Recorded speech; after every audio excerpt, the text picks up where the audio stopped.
राणि तृणाय मेने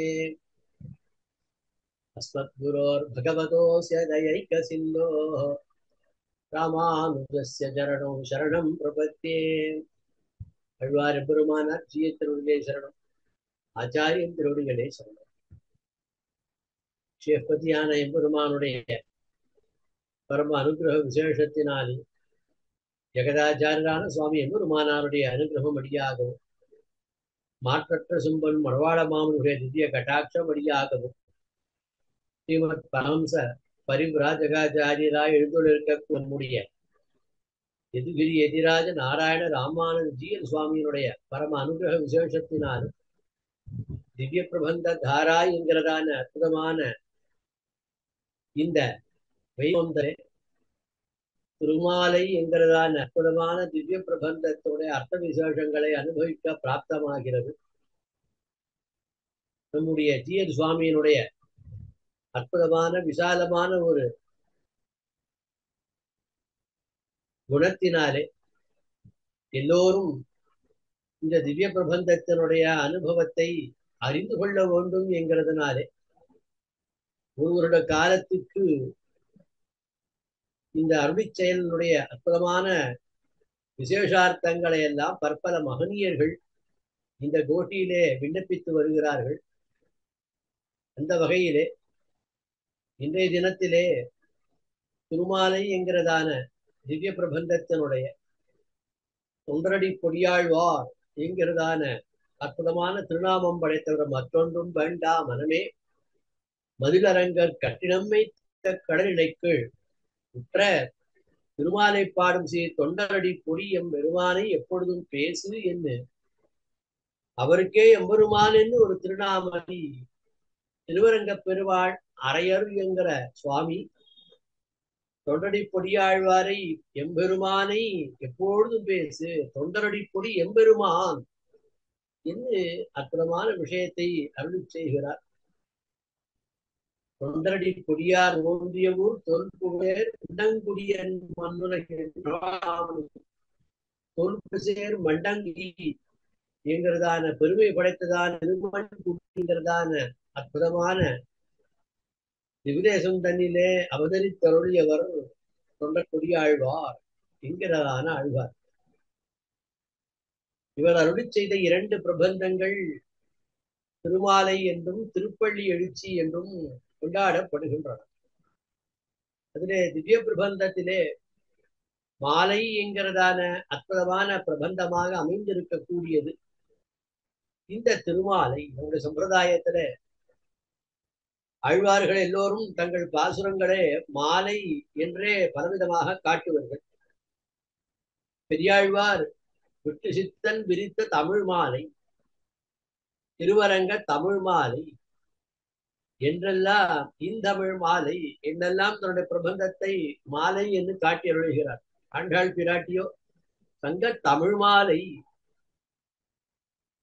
தமிழ் மாலை என்னெல்லாம் அருளி செய்கிறார். அதே போல குலசேகர பெருமான் நத்தமிழ் அதாவது நல்லிசை தமிழ் மாலை சீரார்ந்த தமிழ் மாலை என்னெல்லாம் ஆழ்வார்கள் தங்களுடைய பிரபந்தங்களை எல்லாம் மாலை என்கிறதான விஷயம் தன்னையே கொண்டு காட்டி அருள்கிறார்கள். இப்படியா அநேகமாக ஆழ்வார்கள் அத்துணை பேருடைய பிரபந்தங்களிலும் மாலை என்கிறதான இந்த சொல்லானது அற்புதமாக காட்டப்படுகின்றது.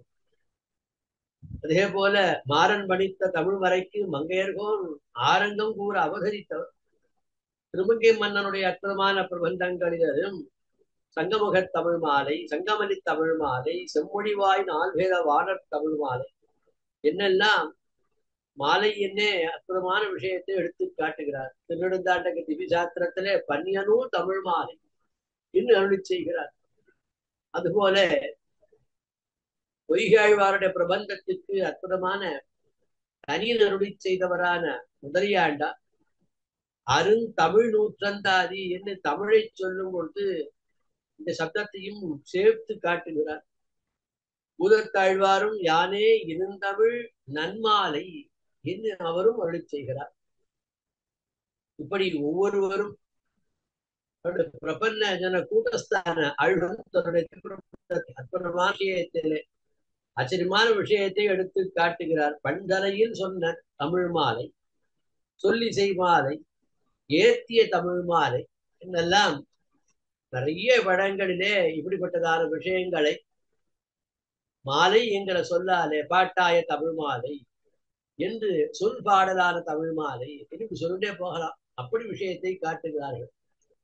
அது மாதிரி ஒவ்வொரு விஷயத்தையும் ஏன் அவ்வளவு தூரம் என்ன ஆச்சார சேட்டரான மரவாள மாமிகள் தாம் அருளி செய்ததான பிரபந்தத்திற்கே உபதேச ரத்தின மாலை என்ன திருநாமத்தை சூட்டி அருள்கிறார்.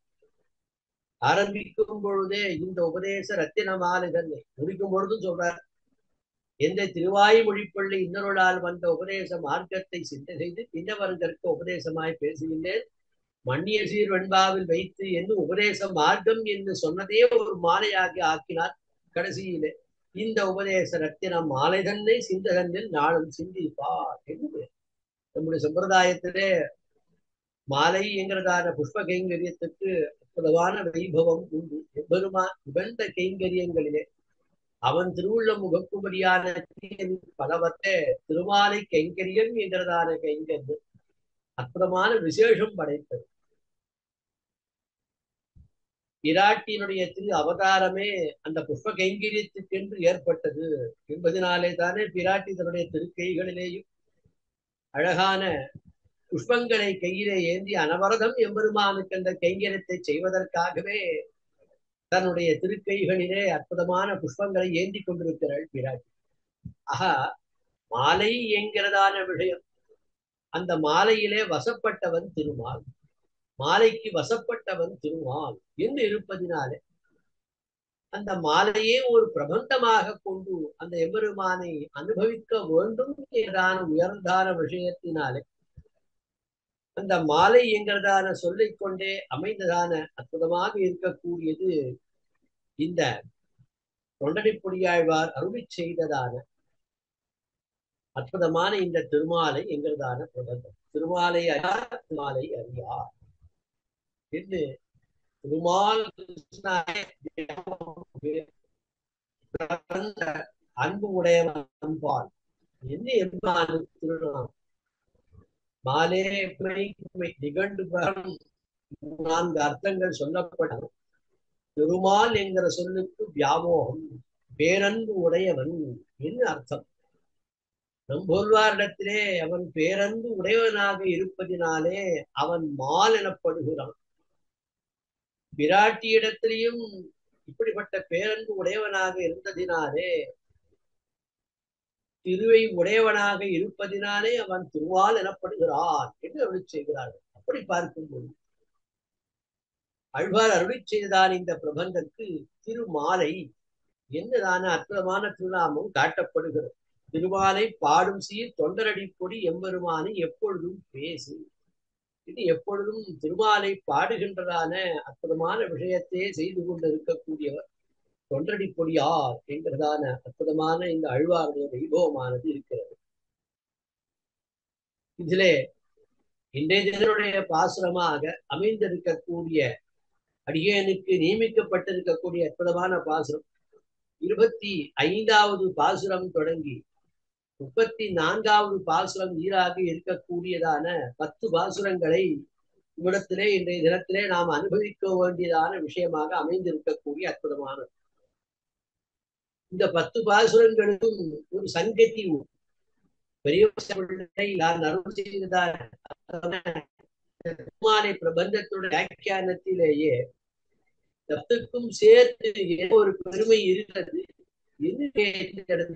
பண்ணி ஆரம்பித்தார். அதாவது இதற்கு முன்னிருந்த பாசுரத்திலே ஞான பக்தி வேண்டும் சொன்னார்.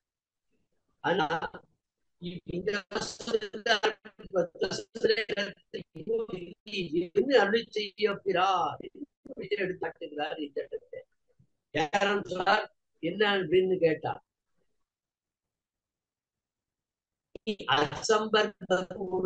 விசேஷத்திலே நித்திய அனுபவம் பண்ணுக்கு நம் கையில் முதல் காண்கிறோம்.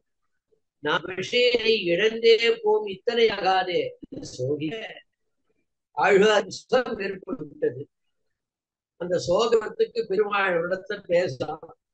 நீர் சோகிக்கிறதன் அஜித் சம்பர்க்கம் நம்மை பெருகைக்கு சாஸ்திரங்களில் அதிகாரமாய் சர்வாதிகாரமாயும் உண்டா சாதனங்கள் பிரசித்தமன்றோ. என்னாலே சாஸ்திரங்களிலே இடத்திலே அடைவதற்காக அடைபவதற்காகவே ஏற்பட்டதான உபாயங்கள் நிறைய இருக்கிறது. அப்படி அது சர்வாதிகாரம் திரைவர்ணிக்க அதிகாரமாகவும் இருக்கிறது. பிராமண கத்திரிய வைசியர்களுக்கு அதிகாரத்தை கூடியது. சர்வாதிகாரமும் உண்டான சாதனங்களும் இருக்கிறது. அதுவும் பிரசித்தமாக சாஸ்திரங்களில் இருக்கிறது. அவற்றில் ஒன்றை வைத்துக் கொண்டு என்னை அடைய மாட்டீரோ நீர் என்று பெருமாளிடத்தை கேட்கிறான்.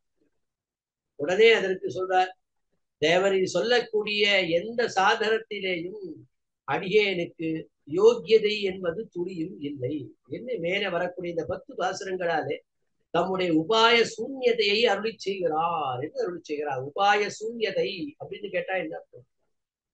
எம்பெருமானை அடைவதற்கு சாஸ்திரங்களிலே காட்டப்பட்டதான உபாயங்கள், பக்தி பிரபத்தி முதலான உபாயங்கள், இவைகள் எம்பெருமானை அடைவதற்கு உபாயங்கள் என்று சொல்லப்பட்டிருந்தாலும் இப்ப ஆழ்வார் என்ன சொல்றார் அப்படின்னு கேட்டா, இந்த உபாயங்களை அனுஷ்டிக்க வேண்டும் என்று சொன்னால் அதற்கு ஒரு தகுதி இருக்க வேண்டும். என்னிடத்தில் அந்த தகுதியே இல்லை என்று அது சொல்றார். அதாவது உபாய சூன்யதை என்று பேர்.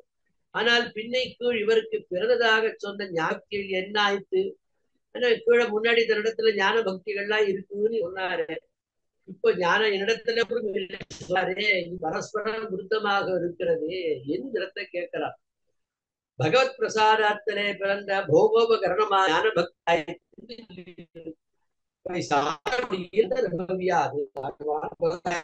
சொல்லுகிறது.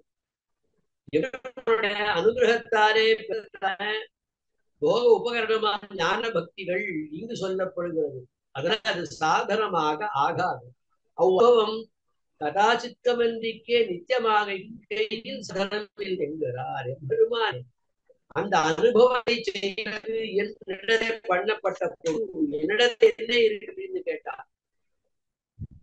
அதாவது என்னால் சாதனமாக தேவரி சொன்னவற்றை அடியனால் சாதனமாக முடியாது. ஏன் அப்படின்னு கேட்டார். அவைகள் எல்லாம் சாதனமாக கொண்டால் அவைகள் இந்த பிறவியோட முடிந்துவிடும். அப்போ அவை நித்தியமாக எனக்கு நிலை நிற்காது. அப்போ நித்தியமாக உம்மோடு இருப்பதற்கு உண்டான சம்பந்தம் உபாயம் ஏதும் இல்லை. அது என்னிடத்துல ஒன்றும் இல்லை. அதனாலே இந்த 3 வருடத்தினாலே அனுஷ்டிக்கத்தக்கதான கர்ம ஞான பக்தி போன்றவை எதுவும் தன்னிடத்தில் இல்லை என்று இந்த முதல் பாசுரத்தினாலே அற்புதமான விஷயத்தை அருளி செய்கிறார். குறித்து 3 அனலை ஓம்பும் குறிக்கொள் அந்தனமை தன்னை ஒளித்திட்டேன் என்கள் இல்லை நீன்கண் பத்தனும் அல்லேன் கலிப்பதன் கொண்டு நம்பி கடல் வண்ணா கதறுகின்றேன் அடித்துன கருள் செய் கண்டாய் அரங்கமா நகருளாதே. பெரிய பெருமாளே ஸ்ரீரங்கநாதா, நித்தியம் என்ன செய்ய வேண்டும்னா ஸ்நானம் செய்யணும், குளிக்கணும். நீராடின பின்னாடி என்ன செய்யணும் அப்படின்னு கேட்டா, பிராமணர்களுக்கென்று இடப்பதான விஷயங்கள் சாரங்களில் சொல்லப்பட்டிருக்கிறது. அதிலே செய்ய வேண்டியது என்னது? 3 விதமான அக்னிகளை வழங்க வேண்டும். குறித்து 3 இத்தியாதி. அந்தணன் பிராமணன் என்ன மந்திரம் தூ தெய்வாதீனம். அதாவது பிராமணன் பிரம்மனிட்டத்தை உடையவன், பிரம்மனிக்கென்றே பிறந்திருக்கக்கூடியவன். இந்த பிரம்மத்தை பற்றிகாரத்திற்கு என்றே ஏற்பட்டவனாக இருக்கக்கூடியவனான பிராமணன் அவன் என்ன செய்யணும்? தான் பிறந்ததான அந்த பிறவி அதனுடைய சம்பந்தத்தினாலே அவன் சிலவற்றை செய்ய வேண்டும் என்று சாஸ்திரங்கள் விதிக்கின்றன. அதை அனுஷ்டிக்க வேண்டும் அப்படின்னு விஷயம் இருக்கு. இப்ப பெரியமாடத்தை ஒரு ஆழ்வார் சொல்றார், நான் பிறந்தது முதலாக இந்த பிராமணன் என்கிற தகுதிக்கு ஏற்பதான அந்த செயல்களை எதுவும் நான் செய்யவில்லை. குளித்து 3 அனலை குளித்து. என்ன குளித்து? நான் நீராடுதல். நீராடுதல்னா என்ன அர்த்தம்னா வாக்கியமான வியாக்கியான விதத்தை அருளிச்சுகார். நித்திய ஸ்நானம், நெய்மீதிக ஸ்நானம், பிராயசித்த ஸ்நானம் என்று ஸ்நானம் பகுமுகமாய் பிள்ளை அதுமான காட்டி எழுதுகிறார். குளித்தல் என்பது எப்படி இருக்கணும் அப்படின்னு கேட்டார். நித்திய ஸ்நானம், நிச்சயம் நாம குளிக்கக்கூடிய உடல் தூய்மைக்கான விஷயம். அடுத்தது நெய்திக ஸ்நானம். கிரகண காலத்துல நீராடுதல், சில பிராயசித்தங்களுக்காக நீராடுதல், பாவத்தை போக்கிக் கொள்வதற்காக நீராடுதல். இந்த மாதிரி பார்த்தோம் என்று சொன்னால் பலவிதமான நீராட்டங்கள் சொல்லப்படுகிறது. அதுல இன்னும் நீராட்டத்தை பத்தி தர்மசாஸ்திரங்களிலே அற்புதமான பல விஷயங்கள். மாட்டினுடைய தூளி, அந்த கோமயத்தினுடைய தூளியானது அது மேல பட்டா அது ஒரு ஸ்நானம். இந்த ஸ்நானத்தை பத்தி பலவிதமான வகைகள் சொல்லப்படுறது. இங்க முதல்ல 3 சொல்றாரு இந்த இடத்துல. நித்திய, அடுத்த இந்த இடத்துல ஒவ்வொன்று சொல்றார். நித்திய ஸ்நானம், நெய்மித்திக ஸ்நானம் என்று சொல்லக்கூடியதான நைமித்திக ஸ்நானம் அப்படின்னு சொல்லக்கூடியதான பிராயச்சித்தம். இப்படிப்பட்டதான நீராடுகள். இது நித்தியஸ்தானம் என்பது நெய்மித்திக ஸ்நானம் என்பதுடன் தொடர்புடையது அல்ல. ஏன்? நித்தியஸ்தானம் வேற, நெய்மித்திகம் என்பது வேற. நித்தியம் எப்போதும் செய்யக்கூடியது, நெய்மித்திகம்ங்கிறது அகேஷன், கிரகண காலங்கள்ல முதலான காலங்கள்ல செய்யக்கூடியது, அது வேற. நித்திய ஸ்நானம் நான் செய்திருந்தாலும் கூட நைமித்திக ஸ்நானம் செய்யும் கட்டாயம் ஏற்பட்டால் அதனையும் செய்யணும் அப்படின்னு சாஸ்திரமாக சொல்லி, அப்ப அதையும் நாம செய்துதான் ஆக வேண்டும் என்று சொல்லியிருக்கு. ஆனால் இது போன்ற நைமித்திக ஸ்நானம் என்பது அது எப்படிப்பட்டதுன்னா அது பிராயச்சித்த ஸ்நானத்தோடு தொடர்புடையது கிடையாது. இது மூன்றும் தனித்தனி, மூன்றும் தனித்தனியாக பிரிப்பதான விஷயங்கள். இப்ப இந்த இடத்துல அதை எடுத்து சொல்றா இந்த இடத்துல. இவை மூன்றும் ஒன்னோடு ஒன்று தொடர்புடன் இல்லாமல் இருக்கக்கூடியது.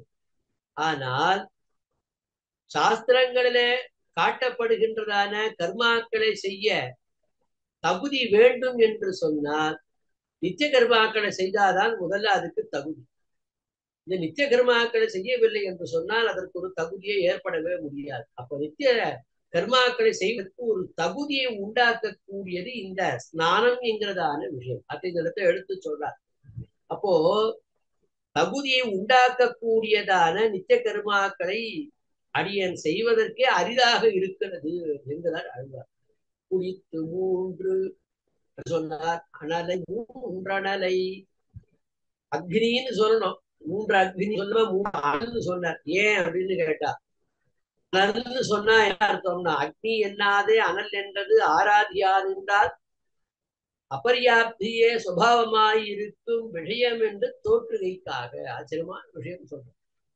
அதாவது அனல் என்றால் என்ன ஆகும்னா போதும் அப்படின்னு இருக்கும். போதும் என்ற நிலை, போதும்னு சொல்லவே முடியாது. அனல் என்கிற சப்தத்துக்கு அர்த்தம் மேலும் மேலும் இன்னும் எதிர்பார்த்துட்டே இருக்கிறதுன்னு அர்த்தம் அனல் என்பது. இன்னும் எதிர்பார்ப்பு, ஹவிசு கொடுத்து கொடுக்க கொடுக்க கொடுக்க இன்னும் எதிர்பார்ப்பு இருக்கிறது. அப்படி இருக்கக்கூடியது. அதுல 3 அனல்னு சொன்ன அக்னி காரியம் 3 விதமாக இருக்கக்கூடியது. கார்கபத்தியம், ஆகவனியம், தட்சிணாக்னி என்று சாஸ்திரங்களிலே 3 விதமான அக்னிகள் சொல்லப்படுகிறது. ஒன்றப்படி ஆராதிக்கிறதே பண்ணும் போதே ரொம்ப கஷ்டமா இருக்கும் பொழுது சாஸ்திரங்களோ 3 ஸ்நானத்தை சொல்றது, 3 விதமான அக்னி காரியங்களை சொல்லுகிறது. அப்போ அப்படிப்பட்டதான 3 அனலை ஓம்பும். ஒரு குழந்தை இருக்கு. அந்த குழந்தை எப்படி இருக்கு அப்படின்னா, பிறக்கும் போதே ரொம்ப சோனியா இருக்கு, ஒண்ணுமே இல்லாம இருக்கு. இப்போ சவலையாக குழந்தை ஒண்ணு இருந்ததுன்னு சொன்னால் அந்த குழந்தைக்காக அது சாப்பிட்றதுக்கு எதது ஆகாரம் இருந்தால் அது இன்னும் நன்றாக வளருமோ அதற்கு வேண்டியதான போஷணத்தை தரக்கூடியதான உணவுகள், தீர்த்த முதலானவைகள் எல்லாம் ஒரு தாய் எவ்விதம் கொடுத்து திரிவாளோ அது போல என்னடா இருக்குன்னு கேட்டா, இந்த அக்னிகளை, அதாவது சவலை பிரஜைக்கு சோறும் நீரும் முடிந்து கொண்டு திரியும் மாதாவை போல உமியும் இத்தனமும் கொண்டு திரிய வேண்டும் விஷயம் என்கை. இந்த 3 அக்னிகளை ஆராதிக்க வேண்டும் என்று சொன்னால் உமி சத்தை கொண்டு திரிய வேண்டி இருக்கிறது. ரொம்ப கஷ்டமான விஷயமாக இவர்கள் காட்டப்படுகின்றது என்று சொல்றார். குளித்து 3 அனலை ஓம்பும். அடுத்து சொன்னார் குறிக்கோள். என்ன குறிக்கோள் அப்படின்னு, குறிக்கோள் என்ன இருக்கு அப்படின்னு கேட்டார். மந்திரலோபம், கிரியாலோபம், திரவியலோபம், காலபேதம், தேவதா வியத்தியம் என்கிற இவற்றில் ஒன்றும் உண்டாகு. 5 விஷயங்கள் எடுக்கிறார். இந்த அக்னி காரியங்களை பண்ணும்பொழுது என்ன ஆகும்? மந்திரத்தை சரியா உச்சரிக்கணும். மந்திரத்தை சரியா உச்சரிக்கவில்லை என்று சொன்னால் என்ன ஆகும் என்பதற்கு நம்பாடுவான் சரித்திரமே சாட்சி. சோமசர்மா என்பவன் முற்பிறவிலே செய்ததான யஜ்ஞத்திலே தவறான விஷயங்களை செய்ததினாலே அவனுக்கு பிரம்மராசு என்கிறதான பிறவி அது ஏற்பட்டது. இந்த விஷயங்கள் எல்லாம் பேசிய மகாத்மத்தை தெரிஞ்சுவிட்டது. மந்திரத்தை உச்சரிக்கும் பொழுது ஸ்வரம் முதலானவைகள் இல்ல வேண்டிய ஏற்பட்டதான தவறுகள், அப்படிப்பட்ட மந்திரத்தை உச்சரிக்கும் போதான தவறு. அப்புறம் கர்மாக்களை செய்யும்பொழுது ஏதாவது செய்வதற்கு மாற்றி செய்யணும். அப்போ அப்படிப்பட்ட தவறு ஏற்படும். அந்த அக்னி காரியத்துக்கு சில வஸ்துக்களை சேர்ப்போம். எந்த வஸ்துக்களை சேர்க்கணுமோ சேர்க்க கூடாத வஸ்துவை சேர்த்துக்கோன்னா அப்போ அது தப்பு. ஆக இது மட்டும் இல்லாமல் இந்த இந்த விஷயங்களை எந்த நேரலே எப்பொழுது எப்படி செய்ய வேண்டுமோ அப்படி செய்யணும். காலம் தவறி செய்தல். இப்ப காலம் தவறி செய்தால் அதனால ஏற்படக்கூடியதான பிழைகள் தப்பு ஏற்படுறது. அதற்கப்புறம் சவித்ரி பாதி, அதாவது சமித்து பாதி சாவித்திரி பாதி என்று வியாக்கியானத்தை அருளி செய்வார்கள். அப்படி நாம ஏதாவது பண்ணும்பொழுது என்ன ஆகும் அப்படின்னு கேட்டா, ஒரு தேவத்தினுடைய எந்த தேவத்தையை குறித்து ஹவிசு கொடுக்கிறோமோ அந்த தேவத்தையை நினைச்சு விட்டு வேற ஒரு தேவத்தினுடைய பேரை மந்திரத்தை சொல்லி ஹவிசு கொடுக்கணும். இப்படி ஏற்படக்கூடியதான விஷயங்கள் இருக்கிறது. இதுல ஏதாவது ஒண்ணு நடந்தாலும் கூட என்னடா ஆகும்னா, வியாக்கியானம் எழுதினா கரணம் தப்பினா மரணம் அப்படின்னு எழுதுறாரு. அப்ப அனுஷ்டானமே தப்பாக போய்விடும் நமக்கு.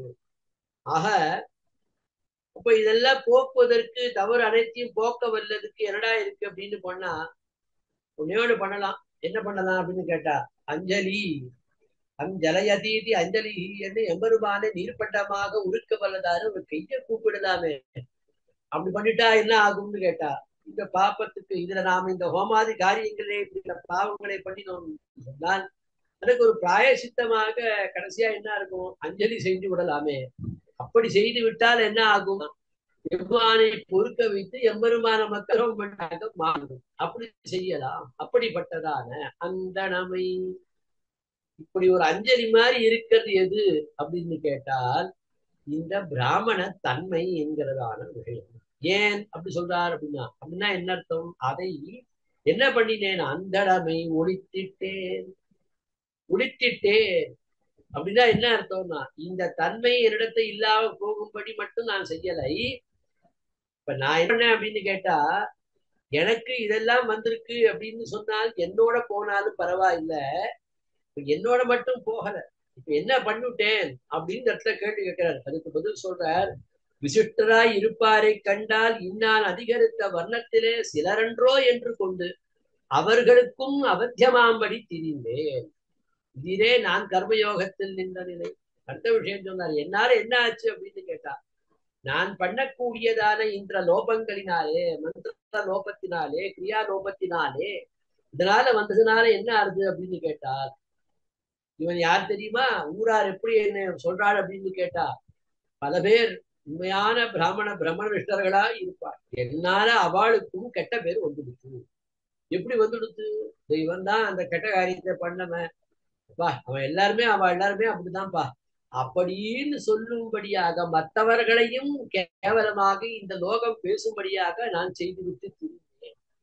ஆஹா, கர்மயோகம் என்பது என்னிடத்தில் இல்லாமல் நான் திரிந்தேன் என்று சொல்லி முடிக்கிறார். உடனே அடுத்தது பெருமாள் கேட்கிறார். பெருமாள் கேட்கறதுக்கு முன்னாடி மற்றவாள் கேட்கிற, கர்மயோகம் இல்லைன்னு சொன்னேனே, ஆனா ஞான யோகம் இருந்தபடி எங்கனே என்னில், உடத்துல ஞான யோகம் இருக்கிறமே, கர்மயோகம் இல்லை. சரி, ஞான யோகம் இருக்கிறதா, என்கண் இல்லை. என்கண் இல்லை அப்படின்னு கேட்டார். அப்படின்னா என்ன அர்த்தம்னா, என் விஷயமாக எனக்கு ஒன்றுமே இல்லை. அதாவது ஆத்மாவினுடைய ஆத்ம விஷயம் குறித்ததான ஞானம் என்பது என்னிடத்தில் இல்லை. கர்மயோகம் இல்லைன்னு சொல்லிட்டாலே அதனுடைய விளைவாக இருக்கக்கூடிய ஞான யோகம் இல்லை என்பது நல்லா தெரியுது.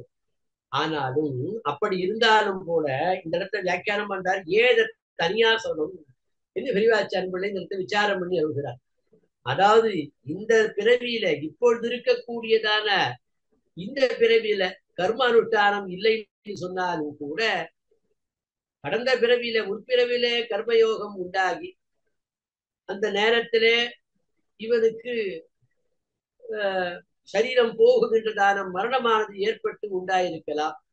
அப்போ அந்த கர்மயோகத்துடைய பலனாகிய ஞான யோகமானது இந்த பிறவியில கைகூட வாய்ப்பு இருக்கிறது அப்படின்னு சொன்னா அப்ப அதுவும் இல்லை என்று விஷயத்தை சொல்ற ஆச்சரியமான ஒரு இஜென்மத்தில் கர்மயோகம் பக்குவமாய் அவ்வளவிலே தேக விசேஷம் பிறந்து அனந்தர ஜென்மத்திலே ஞானம் நெய்சர்கிகமாய் இருக்குமே அதுவும் இல்லை.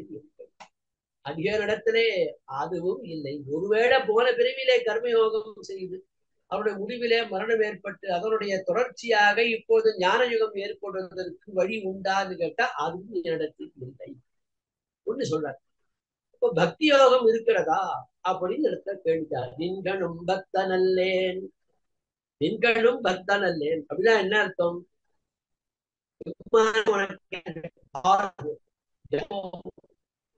உன்னை கண்டகள் உன்னிடத்திலே எப்படி ஈடுவர்கள் அப்படின்னு கேட்டாள். நீ தியாகம் உடையவன், உன் திருநாமமே மால் என்பதனாலே உன்னை பார்த்தாலே அவர்கள் என்ன மனசிலே என்ன வேணும்? உண்மையில் ஆசை ஆசை அப்படி இருக்கவே முடியாது.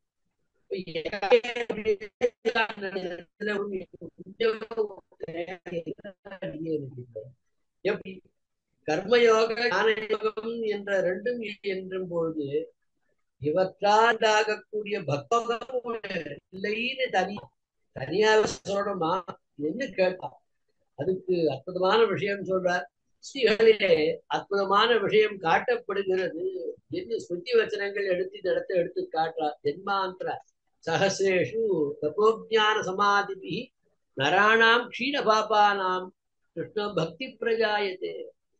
ஒருத்தனுக்கு எப்பொழுது எம்பெருமான இடத்துல ஸ்ரீமன் நாராயணத்துல நிலைத்ததான புத்தி பரத்வம் அவனே என்கிறதான புத்தி எப்போது ஏற்படுகின்றது என்று கேட்டார். ஆயிரக்கணக்கான பிறவிகள் வந்து பிறவிகளிலே கர்ம யுகங்களை செய்து பாவங்கள் எல்லாம் நீக்கி கொண்டவர்களுக்குமே கண்ணன் எம்பெருமானோடு சொல்லப்படுது. அப்போ இதற்கு தகுந்த மாதிரி முன்னாடி இருந்த பிறவிகள் பலனால பக்தி உண்டாயிருக்கலாமே தேவரீருக்கு உமக்கு அத சொல்றார். அதுவும் என்னிடத்தில் இல்லை, என்னிடத்திலே அதுவும் இல்லை அப்படின்னு ஒரு விஷயம் சொல்றார். அதுவா இன்னும் ரெண்டு விதமான இன்னொரு அர்த்தம் தெய்வாச்சான் பிள்ளை. கர்ம ஞானம் மற்றும் பக்தி ஆகிய மூன்றும் இது மூணுமே எம்பெருமானை அடைவதற்கு அதாவது மோட்சத்தை அடைவதற்கு தனித்தனி உபாயங்கள் என்று சில சம்பிரதாயத்தினுடைய கொள்கை. இது போன்று அதாவது சம்பிரதாயஸ்தர்கள் என்று சொன்னால் வைதிகர்கள் அப்படி உபாயம் என்று சிலர் கூறுவர். இது போன்று இவரும் சொல்றாரோ அப்படின்னு கேட்டா ஆமா, இப்படி மூன்றும் தனித்தனியே மோட்ச உபாயம் அப்படிங்கிறதுக்கு பிரமாணம் உண்டா என்று கேட்க மூன்று விதமான கீதா சாஸ்திரத்தினாலே மூன்று பிரமாணங்கள் எடுத்து காட்டார். கர்மணைவகி சம்சித்தி மாஸ்திதா ஜனகாதயா. ஜனகர் முதலானவர்கள் தங்கள் கர்மத்தாலே மோட்சம் பெறார் என்று கர்மயோகத்தாலே ஜனகார் சர்வம் கர்மாகியும் பார்த்த ஞானே அனைத்து கர்மங்களும் அதனுடைய சாதனங்களும் ஞானத்திலேயே முடிவு பெறுகின்றனா என்று ஒரு வசனம் கீதா சாஸ்திரத்தில். அடுத்தது பக்தியா தன் அந்நியாயா, எதனையும் எதிர்பார்க்காததான பக்தி என்பது இவனுக்கு மூலமாக இருக்கிறது என்று மூன்று விதமாக நம்ம சொல்லணும். அப்படியாலே நான் கர்ம ஞான யோகத்தின் நிர்ணலை உள்ளது. அழ்வார் தோற்ற நோன்பிலே நுண்ணறிவிலே அகிலும் முன் தன்னை விட்டு ஆற்ற இருக்கின்றேன். ஆச்சரியமான அற்புதமான இந்த பதிகத்துக்கு திருவாயு நூற்றந்தாய அற்புதமான விஷயம் சாரத்தை அருளி செய்கிறார். நோன்பிலே நுண்ணறிவிலே பேர் உபாய முந்தன் பேருண்டேன் என்று காட்டப்பட்ட போல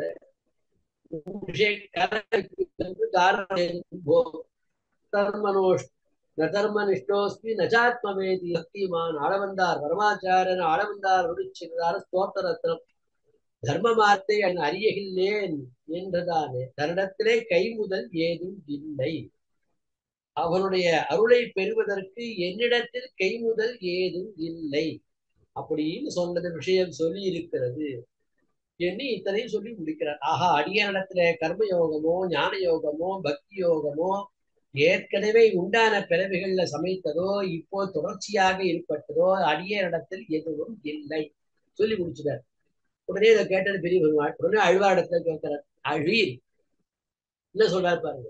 பெரிய பெருமாளும் தம்முடைய கிருப்பைக்கு தம்முடைய கிருப்பைக்கு இவர்கள் சொன்ன விருமைகளும் அரிதாகையாலே பேற்றுக்குடலாக அழ்வீர் நீர் நிரபேட்சர் என்றோ என்ன ஆச்சரியமான விஷயத்தை சொல்றார்.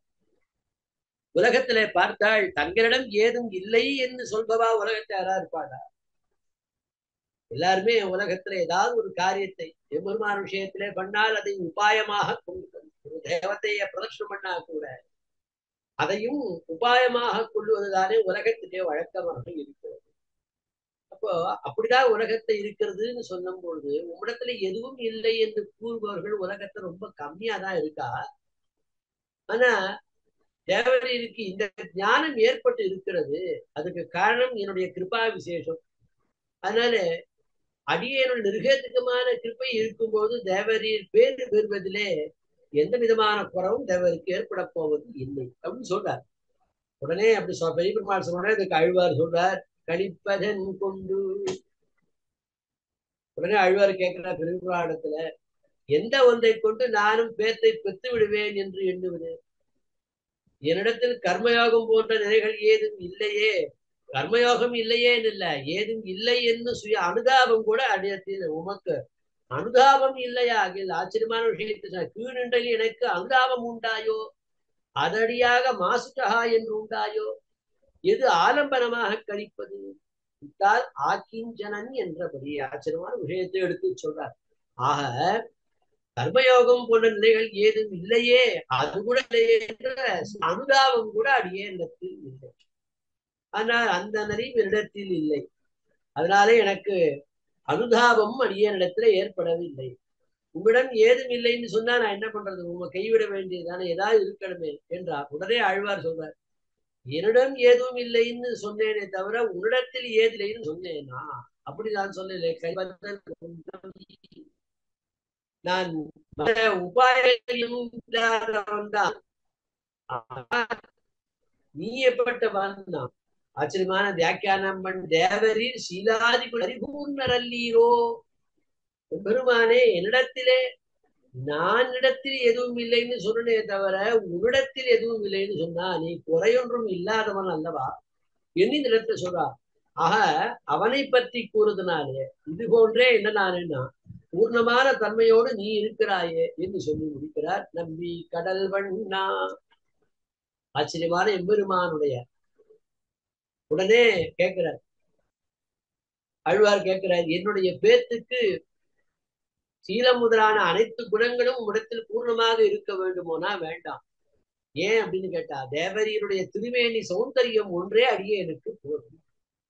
தேவரியனுடைய திருமேனியுடைய அழகு இருக்கிறதே அதுவும் போதும் அப்படின்னு ஒரு விஷயத்தை எடுத்து சொல்றார். எப்படி இருக்கு அப்படின்னு கேட்டார். ஆச்சரியமான பெரிய பெருமாளுடைய அந்த எம்பெருமான் சயனித்துக் கொண்டிருக்கக்கூடியதான அற்புதமான வைபவத்தை ஆச்சரியமான சப்தங்களினாலே பெரியவாச்சான் பிள்ளை காட்டுகிறார். ஒரு கடலோடே ஸ்பர்தை பண்ணி ஒரு கடல் சாய்ந்தார் போல இருக்கிற பெரிய பெருமாள் கண் வளர்ந்து அருளுகிறது. பெருமான் எப்படி இருக்கிறார்னு கேட்டார். ஆச்சரியமான விஷயம். ஒரு சமுத்திரத்துக்கும் இன்னொரு சமுத்திரத்துக்கும் போட்டி ஏற்பட்டதாம். போட்டி போட்டுக்கொண்டு மற்றொரு கடல் சாய்ந்து எப்படி இருக்கிறதோ அது போல பெரிய பெருமாள் சயனித்து இருக்கக்கூடியதா அழகு இருக்கிறது என்று சொல்லுறார். ஆக தன்னிடத்தில் உபாயம் ஒன்றும் இல்லை. ஐயப்பாடறுத்து தோன்றும் அழகன் என்றும் ஆதரம் பெருக வைத்த அழகன் என்று ரெண்டிடத்துல இவன் எப்படிப்பட்ட அழகன் என்று சொல்றார். இவனை அழகல்லவோ உபாயமாக காட்டப்பட்டுகிறது. எம்பெருமானுடைய திருமேனி சௌந்தரியம் அல்லவோ இப்பொழுது உபாயமனாக நமக்கு இருக்கிறது. இதனால் இவனே சரண் அடையத்தக்கவன் என்பது தெரிகிறது அல்லவா என்று சொல்லி முடிக்கிறாராம். அடுத்தது ஒரே விஷயத்தை பெரிய பெருமாள் ஆழ்வாரிடத்தை சொல்றார். நீ உம்மிடத்தில் கைமுதல் ஏதும் இல்லை, என்னிடத்துல குணங்கள் பரிபூர்ணமாக இருக்கிறது என்பதை அறிந்து வைத்திருக்கிறேன். இதற்கு மேல உமக்கு பேரு கொடுப்பதற்கு பேரு அடைவதற்கு அவசியம் வேற ஒன்றும் உடத்திலே எதிர்பார்ப்பதற்கு ஒன்றும் இல்லை அப்படின்னு சொன்ன உடனே அழ்வார் சொல்றார், இப்படி சொல்லலாமா? ஏன் கதறுகின்றேன்? எம்பெருமானே, நான் எனது நிலையில் அப்படியே இருந்தேனோ, கர்மயோகம் முதலான பலவிதமான சாதன அனுஷ்டானங்கள் எம்பெருமான இடைவதற்கு சாதனமாக இருக்கக்கூடியவை கர்மத்தியான பக்திகள். அப்போ அவர்கள் எல்லாம் அந்த உபாயத்தை கர்மயோக ஞான யோகம் மற்ற அந்த உபாயங்களை அனுஷ்டித்து இந்த உபாயத்துக்கு பலன வாழ்க்கை கிடைக்கலன்னா என்ன ஆகும்னா கத்த ஆரம்பிப்பா அவள் எல்லாம். ஏன் அப்படின்னு கேட்டா, தாங்கள் பண்ணின முயற்சிக்கு உண்டான பலன் கிடைக்கவில்லை என்று சொன்னால் உடனே அவளுக்கு எப்படி இருக்கும்? உடனே கத்த ஆரம்பிக்கக்கூடிய நம்ம எல்லாம் பண்ணோமே, என்னை பண்ணலையே செய்யலையே என்று இவர்கள் கேட்க ஆரம்பிப்பார்கள். அப்படி இந்த இடத்தை எடுத்து சொல்றார். ஆக அதற்கு பலன் கிட்டவில்லை என்னும் ஆதங்கத்தில் உறக்க ஒன்னை கூத்து அழைக்கிறது போல நானும் என்ன பண்றேன்னா இங்க இருக்கக்கூடிய அத்தனை பேருடைய காதலை விழும்படியாக கதறுகின்றேன். எப்படின்னா ஆச்சரியமான வியாக்கியானம் பண்ணினார் இந்த இடத்துல. சிரவண கடோரமாக கூப்பிடார் என்றேன். ஸ்வரக்ஷணத்தில் கை வாங்கி தேவரீர் கண் வளர்ந்தருளுகிற அழகுக்கு மங்களாசாசனம் பண்ணுகையே யாத்திரையாக இருக்கிறேனோ. ஆச்சரியமான ஸ்வரக்ஷணத்தில் கை வாங்கி பிரபத்தி சாஸ்திரத்தினுடைய அற்புதமான விஷயத்தை சொல்றார். ஸ்வப்பிரவருத்தி நிவிருத்தி பிரபத்தி என்று சொல்லப்பட்டது. பிரபத்திங்கிற சப்தமே நம்முடைய சம்பிரதாயத்தை தன்னுடைய முயற்சியிலிருந்து நீங்கிருத்தல் ஒரு விஷயம். பிரபதனம் பிரபத்திங்கிற சப்தம் பகவானுக்கு ஏற்பட்டதான திருநாமம் இது நம்முடைய சம்பிரதாயம், ராமானுஜ சம்பிரதாயத்தினுடைய உயிரான கொள்கை.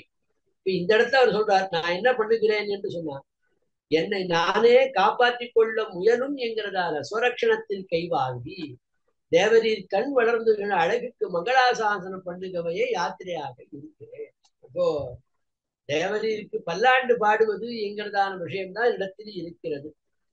அப்போ என்ன பண்றா அப்படின்னு கேட்டா, தேவரீர் மங்களாசாசனம் பண்ண வேண்டதுக்கு பதிலாக என்ன இருக்கு அப்படின்னு கேட்டா, உலகத்துல இருக்கக்கூடியவர்கள் எல்லாரும் உன்னை கண்டு கொஞ்ச அளவு உம்மிடத்த பிரமை உண்டானா கூட அவர்களுக்கு எளிதாக உண்மை காண்பிக்க கூடியவர் நீர்.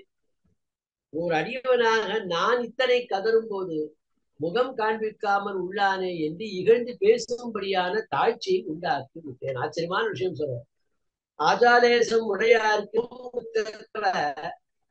கடவ அவர் ஒரு ஆசிரியன் கூட்ட நிற்க அநாகரித்து நிற்பதே என்று நாட்டாடும்படி தேவரீருக்கு ஒரு அவத்தியத்தை தந்தேன் இத்தனை இதே. என்னை பார்த்துட்டு உலகத்தை சொல்றா, இப்படிப்பட்ட ஒருத்தன் இருக்கும் பொழுது இவனுக்கு அனுகிரகம் பண்ணாம இவன் இருக்கிறானே என்று எல்லோரும் எம்பெருமானே உன்னை தூற்றும்படியாக நான் நடந்து கொண்டு விட்டேன் இந்த விஷயத்தை சொல்றார். அப்போ உண்மை பெருமாள் கேட்கிறாராம், உன் அடைய தன்மை இடத்துல எந்த விதமான நன்மைகளும் இடத்துல இல்லைன்னா நான் என்ன செய்யணும்னு கூறு, நான் என்னதான் செய்யணும் உமக்கு அதை நீ சொல்லும் கேட்க அழுவார் சொல்றா. அளித்தனக்கு அருள் செய் கண்டாய் வியாக்கியானம் எழுதினார். அளித்தனக்கு தேவரை கிருபா விஷயமாக்கி கிருபையும் பண்ண வேணும், அதாவது அனுதாபத்தை பிறப்பிக்க வேணும் என்கை என்றான்.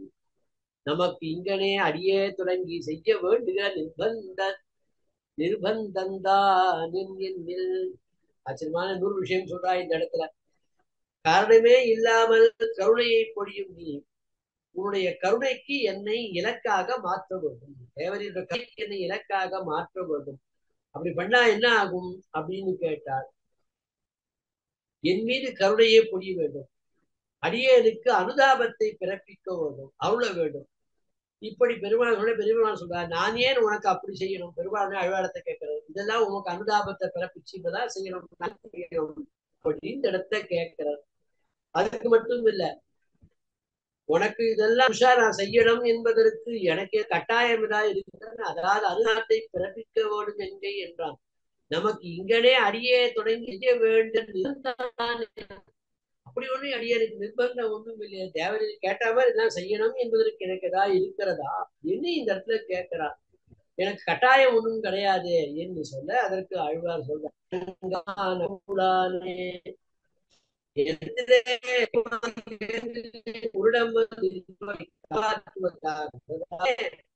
திருவரங்கத்துல வந்து சயனிச்சுக்க அப்படின்னு கேட்டார். என்னிடத்தில் ஒன்றும் இல்லை என்று சொல்லக்கூடியவர்களை பண்ணுவதற்காகத்தானே இந்த திருவரங்கத்தில் வந்து படுத்துக் கொண்டிருக்கிறோம். என்ன பண்ணிருக்க வரம் வந்து இருந்துட்டாரு, இந்த இடத்துல இடத்துக்கு நீ வந்திருக்க வேண்டும், அவசியமே நீ இல்லையே. ஆக எந்த விதமான குறைகளும் இல்லாத மட்டுமே காப்பது என்று நீ எண்ணினான். இதற்காக நீ இங்க வந்திருக்கவே வேண்டாம். எங்க வந்திருக்கலாம், பரமதத்திலே நீ இருந்திருக்க வேண்டும். ஆனா அதை விட்டுட்டு இங்க வந்தது என்னன்னா, உன்னுடைய திரும்பி அந்த சைரத்தினுடைய அழகையும் அர்ச்சையினுடைய வடிவமாக இருக்கக்கூடியதான அந்த பிரகாசிக்கக்கூடியதான தேவரியினுடைய சீராதி குணங்களை காட்ட வேண்டும். கிடையழகு காட்டியும் அர்ச்சக பராதீனமான சீலவத்தையும் காட்டி சீலவத்தை காட்டியும் ருச்சியே தொடங்கி உண்டாக்கி ரட்சிக்கைக்காக வந்தோம். அப்ப தேவரி இங்க வந்து இருப்பது எதற்காக என்று சொன்னார், உம்முடைய அழகை காண்பித்து உம்முடைய சீல குணாதிகளை குணை காண்பித்து உன் மீது ருச்சி உண்டாகும் எப்படி செய்து அவர்களையும் ரட்சிக்க வேண்டும் என்பதற்காகத்தானே தேவரி திருங்க வந்து அமர்ந்திருக்கிறது, சயனித்துக் கொண்டிருக்கிறது என்று அருள் செய்கிறார். அடுத்ததான் 26வது பாகம். போதெல்லாம் போது கொண்டு உன் பொன்னடி புனைய மாட்டேன், தீதிலா மொழிகள் கொண்டும் திருக்குணம் செய்யமா செப்பமாட்டேன், காதலால் நெஞ்சம் அன்பு கலந்தினேன் அது தன்னாலே ஏதிலே நலங்கற்கு இல்லை என் செய்வான் தோன்றினே. அடுத்த விஷயம் கேட்கிற அதிகாரிகாரமான உபாயங்கள் இல்லையாது, சர்வாதிகாரமான அர்ச்சன ஸ்தபனாதிகள் உமக்குண்டோ எனில் அதுவும் இல்லை என்கிறார். ஆச்சரியமான விஷயம் சொல்றா இந்த இடத்துல. உம்மிடத்துல பிராமண சத்திரியர் வைசியர்கள் அவர்கள் ரட்சிக்கக்கூடியதான கர்ம ஞான பக்தி யோகங்கள் இல்லைன்னு சொல்றார். ஆனால் எல்லோரும் பண்ணக்கூடியதான லகுவான உபாயம் இருக்கிறது. என்ன இருக்கிறது? அர்ச்சித்தல் என்கிறதான உபாயம் இருக்கிறது. அது உங்களிடத்தில் என்று கேட்க அழ்வார் என்னிடத்தில் அதுவும் இல்லை என்கிறா என்ற விஷயத்தை சொல்றார். போதெல்லாம் போது கொண்டு உன் பொன்னடி புனைய மாட்டேன்.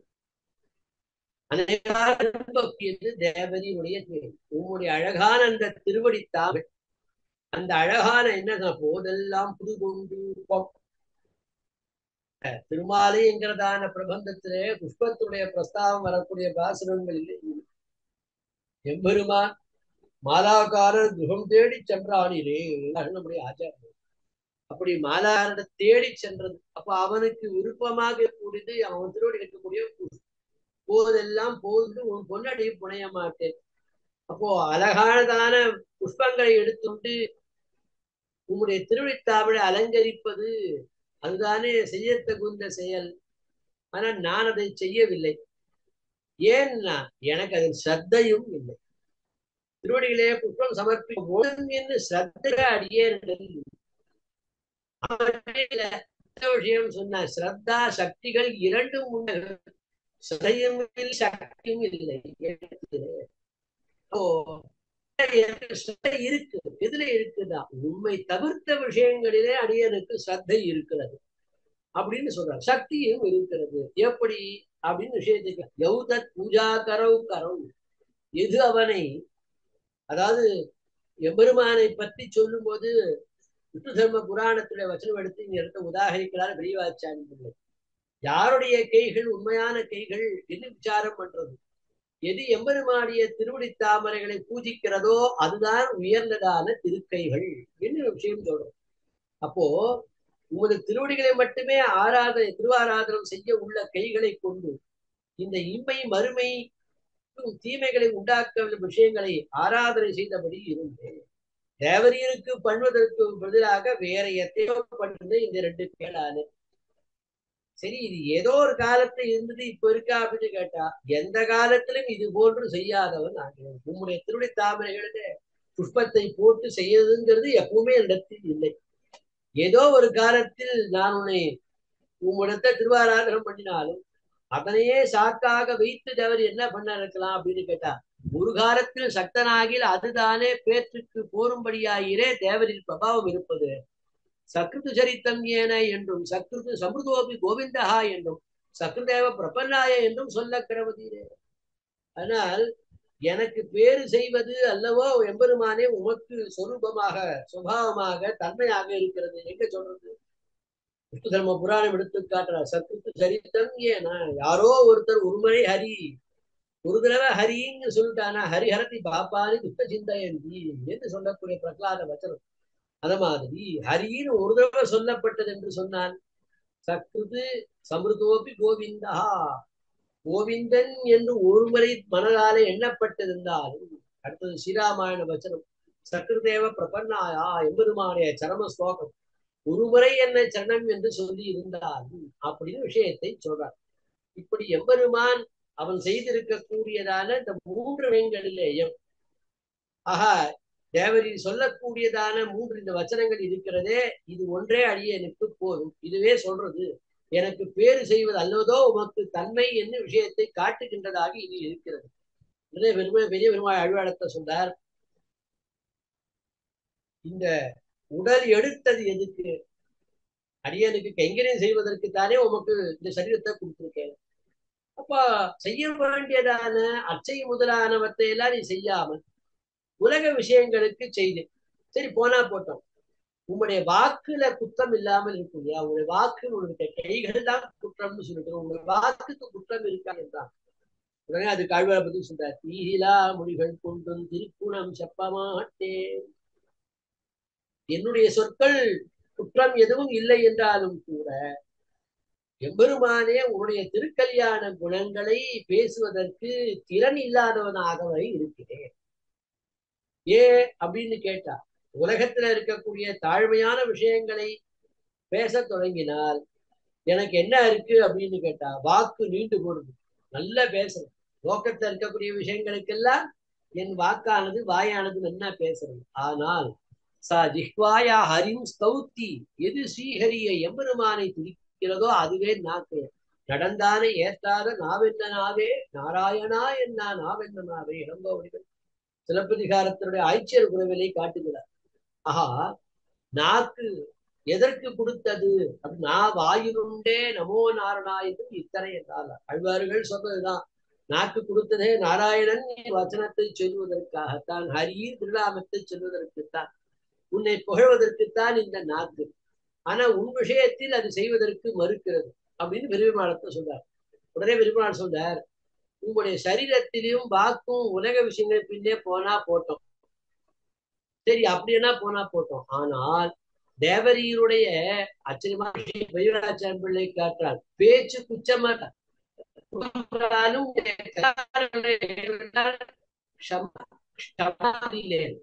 ஹே குண இப்புகழால் வாச்சி ஈடனாக நெருக்கர பேசவல்ல. ஜிஹ்வாயா ஹரிம் ஸ்தௌதி என்று குணங்களில் வந்தால் நாக்கு புரளாது. அவை இரண்டுக்கும் விஷயம் புறம்பே ஆக்கினீர் ஆகில் நெஞ்சாலே நம்மை சிநேகிக்க வல்லீரே. என்ன உடனே அடுத்த விஷயம் கேட்டா, சரி உம்மால கைகளால பண்ண முடியல, வாயினால பண்ண முடியல, நெஞ்சு இருக்கிற இருக்கு, ஹிருதயத்தாலே அடியனை பண்ணலாமே, செலுத்தலாமே, அடியனிடத்தை அன்பு செலுத்தலாமே என்று கேட்ட அழ்வா சொன்னார். காதலா நெஞ்சம் அன்பு கலந்திரேன். என்னிடத்திலே நெஞ்சு காதலாலே அன்பு என்பது நெஞ்சத்திலே எப்போதும் உண்டானது என்பதே கிடையவே கிடையாது. சங்காத் சஞ்சாய தேகாமா. கீதா சாஸ்திரத்துடைய அற்புதமான விஷயத்தை சொல்றார். என்ன விஷயம் அப்படின்னு கேட்டார், தனக்கு ஆசை எப்படி ஏற்படுறது? அந்த விஷயங்களிலே ஏற்படுகின்றதான தொடர்பினாலே திரும்ப திரும்ப ஏற்படுறதால ஆசை ஏற்படுகிறது.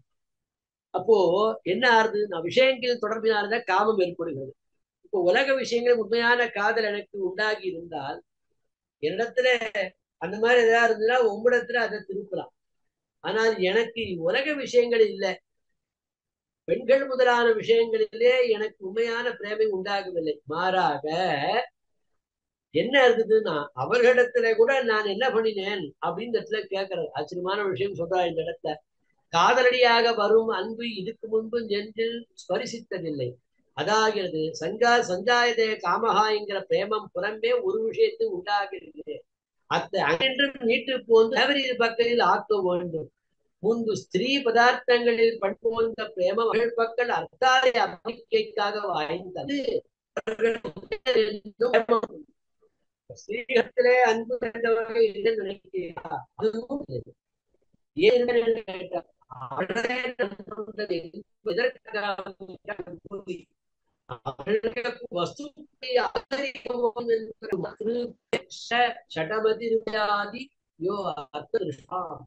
நண்பர்கள், உறவர்கள், மனைவி, பெற்ற பிள்ளை, தாய் தந்தை, வேலைக்காரர்கள், யார் ஒருவன் தாசை கொள்ளுகிறோ என்று இந்த விஷயத்துல வசனங்கள் எல்லாம் புராண ரத்தனத்திலே காட்டப்படுகின்றது என்று எடுத்து காட்டார். ஆக அதுவும் இல்லை.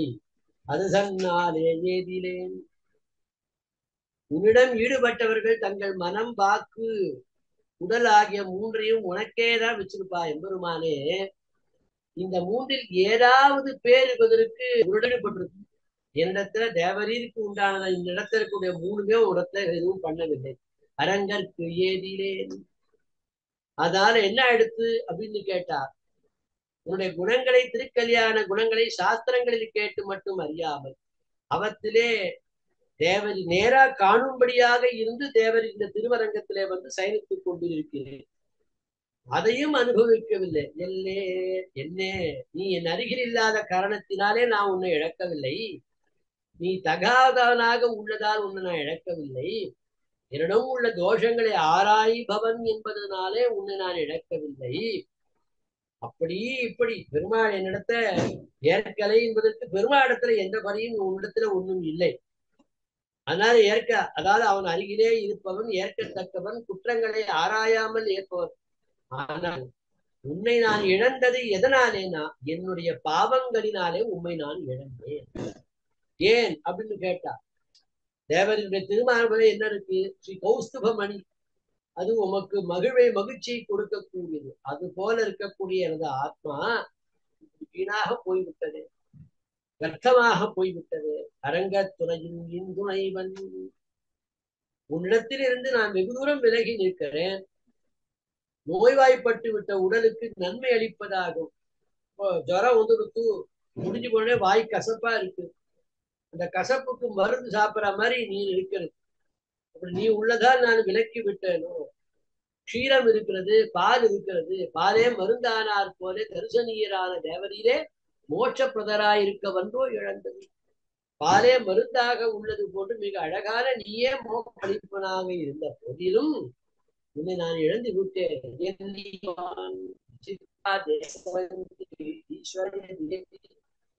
விசித்திரான இந்த உடலானது அவனே எண்ணும்படியாக அவனுக்கே கைங்கரை செய்வதற்காக இந்த பிறவி உள்ள போது, அதற்காக இந்த பிறவியை பயன்படுத்தாத நான் என்னத்துக்காக இந்த லோகத்துல வந்து பிறந்தேன் இது கேட்கிறார் இந்த இடத்துல. இங்க நான் ஏன் பிறந்தேன்னு சொல்லணும். அப்படி சொல்லாமல் நான் ஏன் தோன்றினேன் கேட்கிறார். விசாரம் பண்றீவாச்சா இல்லை.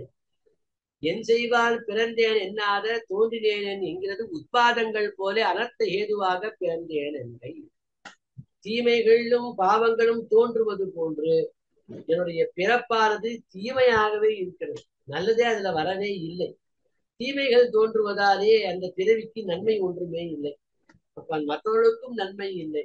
அதனால இந்த பிறவியே எனக்கு தேவையே இல்லாததான நான் என்ன பண்ண முடியும்? நான் ஏன் பிறந்தேன் சொல்லி அடுத்ததான 3வது பாசம். குரங்குகள் மலையை நூக்க குடித்து தாம் புரண்டிட்டு ஓடி தரங்க நீர் அடைக்கல் உட்ட சலமிலா அணிலும் போலேன்.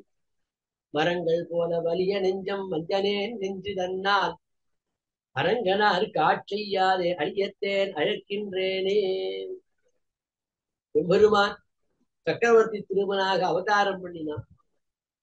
பெருமாள் கேட்கிறார், இப்ப அழுவீர் மனுஷர்களால செய்யக்கூடிய நல்ல செயல்கள் இடத்துல எதுவும் இல்லைன்னு சொல்லி போனா போகட்டும். பரவதத்தில் நான் இருந்த போது எனக்கு அனந்த கருட விஸ்வக்சேனன் முதலாளர்கள் செய்கின்ற கைங்கரியங்களை இந்த லோகத்திலே அங்க பரவதத்துல நித்தியசூரிகள் எப்படிப்பட்ட கைங்கரியங்கள் பண்றாளோ அதே கைங்கரியத்தை அடிய இந்த லோகத்தில் பிறக்கும் போது இங்க இருக்கவாலும் எனக்கு பண்ண வேண்டும் என்று நான் ஆசைப்பட்டேன். அப்போ அந்த இடத்துல வரும்போது வானரங்கள் மட்டுமல்லாமல் அணில்கள் கூட தங்களும் மீதான கைங்கரியத்தை நீங்களாவது ஒரு கைங்கரியம்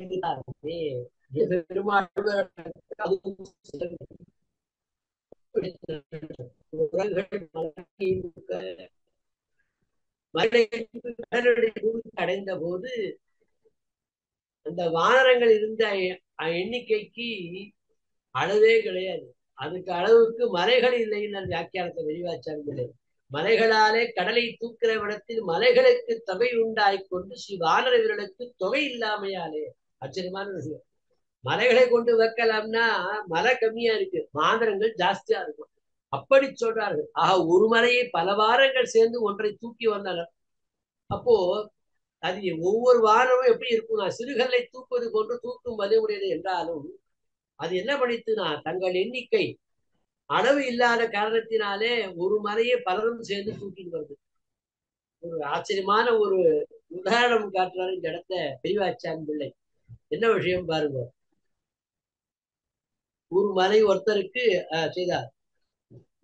உபாத்தியாயன் கசை போலே எல்லாரும் கிஞ்சித் கருத்து சொருபம் பயணம் என்றிருக்கும் அவர்களாகையாலே இப்படி செய்கிறார்கள் ஆயிற்று. ஒரு விஷயத்தை சொல்றார். ஒரு பள்ளிக்கூடம் இருக்கிறது, வித்தியாசாலை இருக்கிறது, அங்க ஒரு வாத்தியார் ஆசிரியர் இருக்கிறார். அவர் என்ன பண்றார், ஒரு பையனை என்ன பண்றாருன்னா, நீ போய் பரம்பு எடுத்துடுவான்னு சொல்றார். உடனே என்ன பண்றா அப்படின்னு கேட்டா, போய் கொம்பு எடுத்து வாடா அப்படின்னு சொன்னா உடனே ஒரு 10 பசங்க என்ன பண்ணுவா, டீச்சரா இருப்பாங்க பசங்க கிட்ட ஒரு வேலை, ஒருத்த கிட்ட ஒரு வேலையை சொன்னா அவனோட ஒரு 10 பசங்க கிளம்பிடுவான். அவர் போய் ஒரு கொம்பை எடுத்துருவான்னு சொன்னா அந்த ஒரு கொம்பை தூக்கத்துக்கு 10 பேர் உள்ள போயிடுவோம்.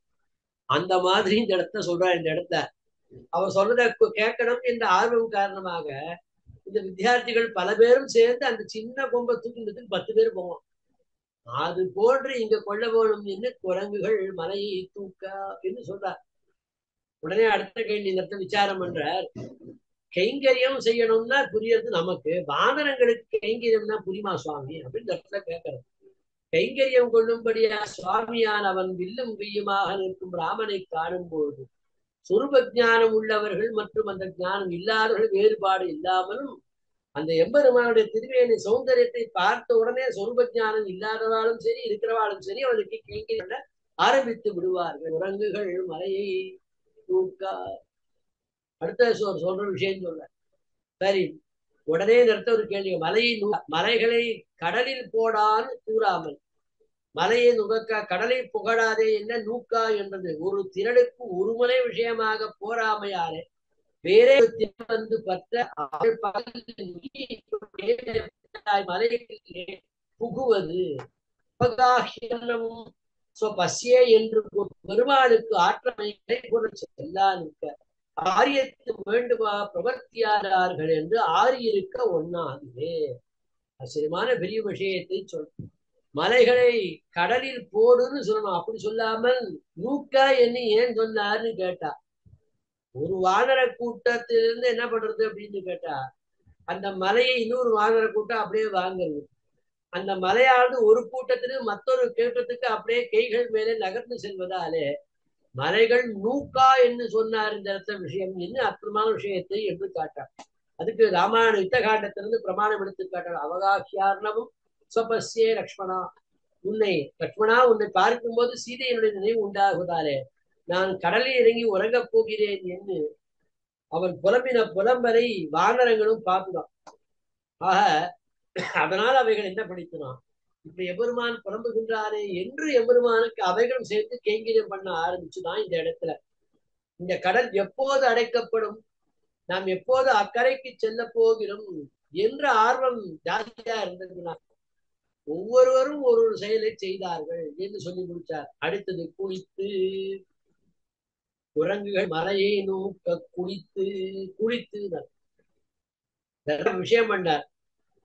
ஸ்ரீ வானர வீரர்களுடைய துறைத்தான் அணில்களுக்கு போந்திராமையாலே பெருமாளுக்கு ஆற்றாமை கரைபொருளா நிற்க முதலிகளுக்கு இத்தனை மெத்தனவெல்லாம் என்றான். வானரங்கள் ரொம்ப சுறுசுறுப்பாக கடலை அடைக்க போதுமாக இல்லை அப்படின்னு என்ன நினைச்சுதான் அணில்கள் நினைச்சுதான். அணில் என்ன பண்ணித்தான், இதெல்லாம் போராது, இந்த சமுதிரத்தை அடைப்பதற்கு இந்த கூட்டம் பத்தாதுன்னு அணில்கள் நினைச்சுதான்.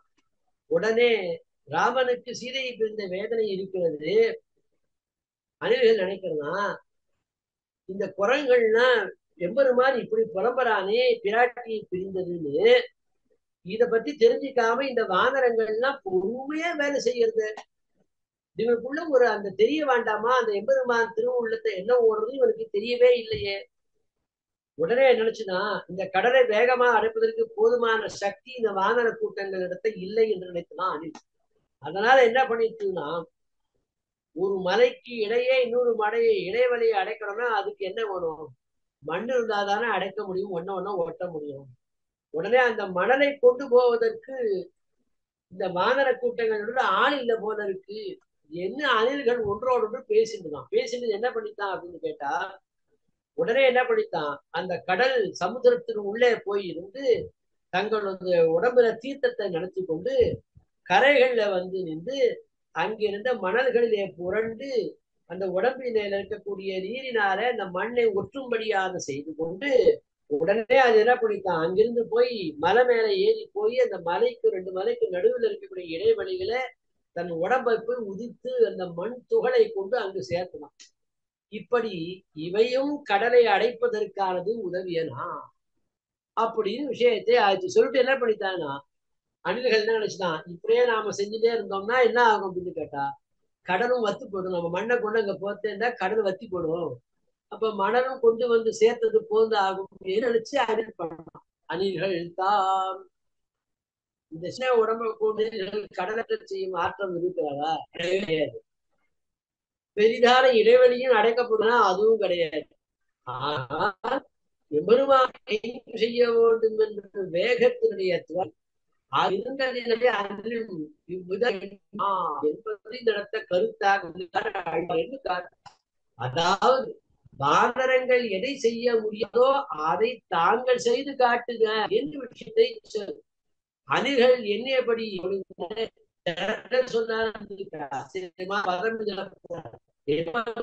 குரல் மலையை குடித்து தாம் தாம் என்கிற பதம் ஏன் ஏற்பட்டது, இதனால பதமானது ஏற்பட்டது.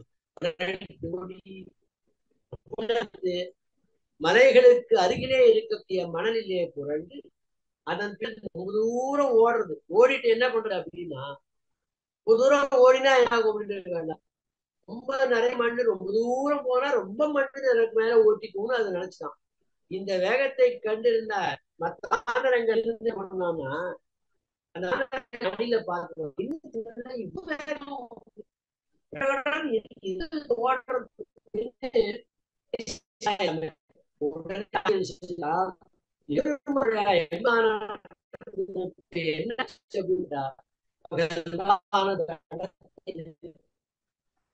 இலக்கி சென்று வடக்கு சமர்ப்பிக்கப்பட வேண்டும் என்று நாங்கள் எண்ணம் கொண்டுள்ளோம். இந்த இடத்தை ஆச்சரியமான விஷயம் வந்து எம்பெருமானான பகவானுக்கு பகல் கடலை கட்டி லங்கி போய் வடவாசம் என்ன எங்க ஆசை. இதற்காகத்தான் கடலை விரைவாக அடைக்க வேண்டும் என்று இருக்கு. உங்களுக்கு அந்த எண்ணமே இல்லையே, உனக்கு அந்த வேகமே இல்லையே அழுகிற மாதிரி சொல்லித்தான். கேளத்தில் ஆர்வம் சொன்னால் தங்களால் இருமா என்று ஆராய்ந்து பார்க்க முடியாமல் ஆச்சரியமான இடத்தை எடுத்து சொன்னார். உங்களுக்கு தொலைத்திருந்து என்னுமாய்த்து உச்சியானது அந்த கைங்கரிய வேகமானது தடுத்து விடுகிறது சொல்லுகிறார். தங்க நீர் அடைக்கல்றார். அப்படி அலைகளை கொண்டதாகவும் புதாகவும் உள்ளன கடலை என்று இருக்கக்கூடிய அணில்கள் என்ன பண்ணிட்டுனா, கடலை அடைக்கக்கூடிய தாங்கள் ஈடுபட்டிருப்பதும் வானரங்கள் தங்களுக்கு தேவையான கள் முதலாவற்றை ஆச்சரியமான விஷயத்தை சொல்றார். இந்த இடத்துல பெரிய விஷயத்தை காட்டுறார். இந்த இடத்துல அந்த பணியாற்றை செய்வாளோ போல இது செய்யும். தரங்க நீர் அடைக்கல் முற்ற சலமியா அணியும் போல் இப்படிப்படான அணில் போல விஷயமாகவும் நான் அறிவு போலனாக சாரங்களை சொல்லப்படாத பிழைப்பட்டவனும் அல்லனாக நான் இருக்கிறேன். என்னிடத்தில் இல்லையே என்று இந்த இடத்த விஷயத்தை எடுத்து சொல்லி இந்த இடத்துல காட்டுகிற இந்த இடத்துல அப்படிப்பட்டதாக விஷயத்தை சொல்லி தங்கள் விஷயம் சொல்றாரு. தங்கள் எம்பெருமான் விஷயத்திலே எனது உள்ளமா ஈடுகொள்ளாமல் இருப்பதற்கு உதாரணம் ஒரு எடுத்துக்காட்டு ஒண்ணு சொல்றேன். இரும்போல் நெஞ்சம் ஏற்கனவே அது பாசனத்தை அழுவார்கள் இரும்பு போல இருக்கிறது. இவை காட்டிலும் வரியான மரங்கள் நெஞ்சம். இப்ப அதை காட்டிலும் மரங்கள் போல வலி நெஞ்சம்னார ஏன் அப்படின்னு கேட்டால், அதுக்கு பதில் சொல்றாரு வியாக்கியானத்துல. இரும்ப என்ன பண்ணலாம் அப்படின்னு கேட்டால், இரும்ப நெருப்புல போட்டா அது என்ன பண்ணும்னா கொஞ்சம் ஓடுபடி வளர்ந்து கொடுக்கும். ஆனால் மரத்தை நெருப்புல போட்டா என்ன ஆகும்? தீயின்னு தூசாயிடும். ஒன்றுத்துக்கு பலன் இல்லாமல் இருக்கும். அதனால இந்த மரங்கள் இரும்பை காற்றும் வலியது. இது போன்று தனது உள்ளத்தை கூறுகிறார். அப்ப எதுவுமே பிரயோஜனம் இல்லாதனால மாறிவிடுவேன் வஞ்சனேன். அப்படிப்பட்ட வஞ்சவனாக நான் இருக்கிறேன். என்ன விஷயத்தை சொல் நஞ்சு தன்னால் அரங்கனார் காட்செய்யாதே. இந்த உயர்ந்த சிந்தனையுடைய காரணமாக அணில்கள் எல்லாம் எம்பெருமானுக்கு ஒரு பிரயோஜனம் இல்லாமல், எந்த விதமான பிரயோஜனம் எதிர்பாராமல் பரார்த்த கைங்கரியமாக இந்த அணில்கள் செய்தனா. அப்படி என்ன ஆகும்னா, எம்பெருமானுக்கு பயன் கருதாமல் செய்தான கைங்கரியம் நீ எனக்கு அளித்ததான இந்த உள்ளத்தை கொண்டு நான் கொஞ்சம் கூட கைங்கரியம் செய்வது இடத்தில் ஈடுபடாமல் நான் இருக்கிறேன். ஆட்செய்தல் என்னும் பதம் அற்புதமான விஷயம் எடுத்து சொல்றார். ஆட்செய்தல் என்று இருக்கக்கூடியதானது பதம் பூர்ணமான கைங்கரியத்தை மட்டும்தான் காட்டுகிறது. என்ன விஷயத்தை சொல்லி முடிக்கிறேன். இப்படி கைங்கரியங்களும் நான் பண்ணப்படவில்லை. அறியத்தேன் அகம் சர்வம் கரிஷ்யாமி. இளைய பெருமாள் எப்படி எம்பெருமானே உனக்கு சகல விதமான கைங்கரியம் செய்யப்பெறுவேன் என்று சொல்லப்பட்டாரோ, அப்படி இந்த ஆத்மா அவனுக்கே உரியதான இந்த ஆத்மா இப்ப அவனுக்கு எந்த கைங்கரியம் பண்ணாமல் வீணாக இருக்கிறது. அயற்கின்றேனே. அப்படி அருகிலே பக்கத்திலே இருக்கக்கூடிய பெரியவர்களை மறந்து இப்படி தகாரவத்தையே செய்து கொண்டிருக்கின்றேனே. அதனாலே கைங்கரியம் செய்ய தகுதியும் நான் இழந்தேன் என்பதனாலே என்றாலும் அதற்கு நான் சரி கைங்கரியத்தை இழந்தேன்னா என்ன இழந்தோம் என்ற இழவும் இருக்கு. வஸ்துவை தொலைச்சா எந்த வஸ்துவை தொலைச்சோன்னு தெரியணும். தொலைச்ச வஸ்துவே தெரியலன்னா என்ன பண்றது? அது போல இழந்தோம் என்ற இழவும், கைங்கரியத்தை இழந்திருக்கிறேனே என்ற இழவும் எனக்கு இல்லை. மறந்தேன் உன்னை முன்னம் என்பதற்கேற்பா என்றபடியே விஸ்மிருதியா ஆலேயிலே அனர்த்தப்பட்டது. அவனை மறந்து விட்டதாலே பெருசாக வருந்துகிறேன் என்று சொல்லி முடிக்கிறார். அற்புதமான அற்புதமான பாசம். அரியலாக முடிவிழாராகி செம்புலம் வாழும் சீதி நம்பரும் சிறுமை ஓரா என்கிறார். காட்செய்யாது என் செய்வான் தோன்றினே. அவதாரிகிறார். தேவர்கள் அல்லாலே எளிதாக அறிய இயலாத தன்மையை உடையவன் எம்பெருமான் பரவதனாக. அப்படிப்பட்டதானே அவன் இருக்கக்கூடிய ரங்கநாதம் ஸ்ரீரங்கம். அந்த ரங்கநாதன் என்ன பண்ணான்னா, ஒரு கஜேந்திர ஆழ்வாருக்காக முதலை மீது கோபத்தை விரைந்தோடு அந்த குளக்கரைக்கு வந்து நின்று தனக்கென்று ஏற்பட்டவனான அடியார்களை காப்பதற்கு இன்னும் அவனுக்கு இருக்கக்கூடிய தன்மை இருக்கும் பொழுது நம்மை காப்பாற்றி கொள்ளக்கூடிய பொறுப்பு நமக்கு உண்டா? சொப்ருத்தி நிவிருத்தி பிரபத்திங்கிற சாஸ்திரம். நாய் போன்ற தாழ்வான நம்முடைய நம்முடைய குற்றங்களை ஆராயாமல் எம்பெருமான் இருக்கலாம். இப்படிப்பட்ட அவனுக்கு கைங்கரியம் செய்யாமல் நான் எதற்காக பிறந்தேன் என்ன ஆச்சரியமான விஷயத்தை சொல்றார். உம்பரித்யாதி பரமபதம் எப்படி இருக்கிறது? பிரம்மாதிகளாலும் மற்றவர்களாலும் அறிய முடியாது. கிருஷ்ணோஹோ பரமம் பதம் சதா பஷ்யந்தி சூரையா என்று சொல்லப்பட்டதான அப்படிப்பட்டதான பரமபதத்தில் இருக்கக்கூடியவனான எம்பெருமான் ஆனைக்காகி ஒரு ஆணை, அந்த ஆணைக்கு ஏற்பட்டதான ஒரு துன்பம், அந்த துன்பத்தை போக்குவதற்காக என்ன பண்ணான் அப்படின்னு இந்த இடத்துல கேள்விப்பட்டார். உதவுவதற்காக எம்பெருமான் வரான். எப்படி வந்தான் அப்படின்னு கேட்கிறார். துன்பரால் இத்தியாதி நான்முகனாலும் அறிய இயலாதான பரமபதம் அதை இருப்பிடமாக கொண்டவன். அப்படிப்பட்டவனான அந்த எம்பெருமான் கலங்கா பெருநகரம் காட்டுவான் கண்டீர். கலங்கா பெருநகரம் என்று அதற்கு பேர். அப்படிப்பட்டவன் ஆணைக்காகி பெரிய பிராட்டிக்காகவோ ஆதிசேஷனுக்காகவோ அவன் ஓடி வரல. ஒரு விலங்கிற்காக எம்பெருமான் ஓடி வந்தானே நினைவு துன்பத்தில் நின்று அதன் தாழ்வு அதற்காக ஓடி வந்து உதவிய இவனது மேன்மை. அப்படிப்பட்ட மேன்மை இவனுக்கு எப்படிப்பட்டது என்ன விஷயத்தை சொல்றாரு இந்த இடத்துல. ஆஹா அப்படிப்பட்டதான உம்பரித்யாதி உம்பரா அரியலாக உள்குழார் ஆணைக்காகி செம்புலால் உண்டு வாழும் முதலைமே சீறி வந்தான். அடுத்தது எப்படி வந்தான்? கஜேந்திரனுடைய சிறுமையை காணாமல் எம்பெருமான் தவிர்த்தான் என்பது இருக்கட்டும். தான் யார் மீது கோபம் கொண்டு வந்தானோ அந்த எதிரியாவது தனக்கு நேரே நிற்பதற்கு வலிமை உள்ளவனான ஆராயணும். முதலங்கிறது ஒரு சின்ன ஒண்ணுமே இல்லாத ஒரு வஸ்து. ஆனா என்ன பண்ணான்னா இந்த தன்னை காட்டிலும் தாழ்வாக இருக்கக்கூடிய மீன்களை கொண்டு வாழ்கிறது. வீத்திருந்தேழுலகும் தனிக்கோள் செல்ல. அப்படி பூர்வமாக இருக்கக்கூடியவனான அந்த எம்பெருமான் ஒரு நீர்ப்புழுவான ஒரு முதல மேல போய் சீறி வந்தானே, இது என்ன விசித்திரம். பராவரேசம் சரணம் பிரஜத்வம் அசுரார்த்தம். கிரண்யன் அதாவது ஆக கோபம் ஆகரையேத்து தீவிரம் என்று எம்பெருமான் கோபமே வராதவனான எம்பெருமானுக்கு கோபம் வருது. எப்ப வருதுன்னு கேட்டா தன்னுடைய அடியார்கள் விஷயத்தில் ஏதேனும் அபச்சாரம் உண்டானால் அந்த கோபத்தின் வசப்படுவான் எம்பெருமான் என்கிறதான விஷயம் சொல்லப்படுகிறது.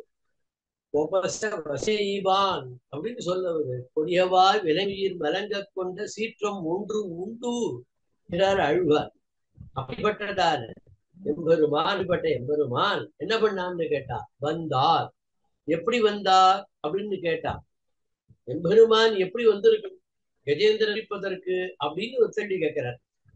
எம்பெருமான் தான் இருந்த இடத்தில் இருந்து கொண்டே என்ன பண்ணிருக்கலாம் என்று கேட்டார். சங்கல்பத்தினாலேயே அந்த முதலையை அடித்திருக்கலாம் எம்பெருமான். ஆனால் அந்த குளத்தினுடைய கரைக்கு இடுப்பில் உள்ள ஆடை நழுவ அந்த அழகான தலைமுடியெல்லாம் கலைந்து போக எம்பெருமான் ஓடி வந்தார். சங்கல்பத்தினாலே செய்ய வேண்டியதாக இருக்கக்கூடிய விஷயம் கூட எம்பெருமான் தன்னுடைய அடியார்களுடைய விரோதி அழிக்க தானாகவே ஓடி வந்து தன்காலே கவரை எந்திரத்த விஷயத்தை எடுத்து சொல்றார். அப்படிப்பட்டதான அடுத்து நெத்த சொல்றார். ஒரு அடியவருக்கு எம்பெருமான் ரட்சகம் பண்ணுகிறான் என்று சொன்னால் தனக்கே எம்பெருமான் உதவியாக எண்ணணும். இந்த எண்ணம் ஒருத்தருக்கு வரவில்லை என்று சொன்னால் நமக்கு எம்பெருமான சம்பந்தம் இல்லை என்று முடிவு செய்து விடுவோம். ஆச்சரியமான விஷயம் சாதிக்கிற பிரிவாச்சான் பிள்ளை. அப்படிப்பட்டதான நம் பரமாயதுண்டே அடுத்த விஷயம் சாதிக்கிறார். இப்படியாக தன்னுடைய அடியார்களை காக்கின்ற விஷயத்திலே அதாவது பாரபட்சம் என்ன பாரபட்சம்னா அடியாருடைய விரோதியை நேரே வந்து அழிக்கக்கூடியதான விஷயம். உலகத்தை எல்லாம் சம்ஹாரம் பொழுது இடவே செய்யக்கூடியது. ஆனா தன்னுடைய மேன்மையோடு இருக்கக்கூடியவன் என்ன பண்றான் அப்படின்னா இவன் தப்பு பண்ணிருக்கான், இன்னும் கொஞ்ச நாள் அனுபவிக்கட்டுமே, சரி கொஞ்சம் தாமதமா தான் இவனை காப்பாத்துவாமே என்ன இருக்கக்கூடியவன். அப்படி இல்ல என்ன ஆய்வு உண்டு சொல்றார்.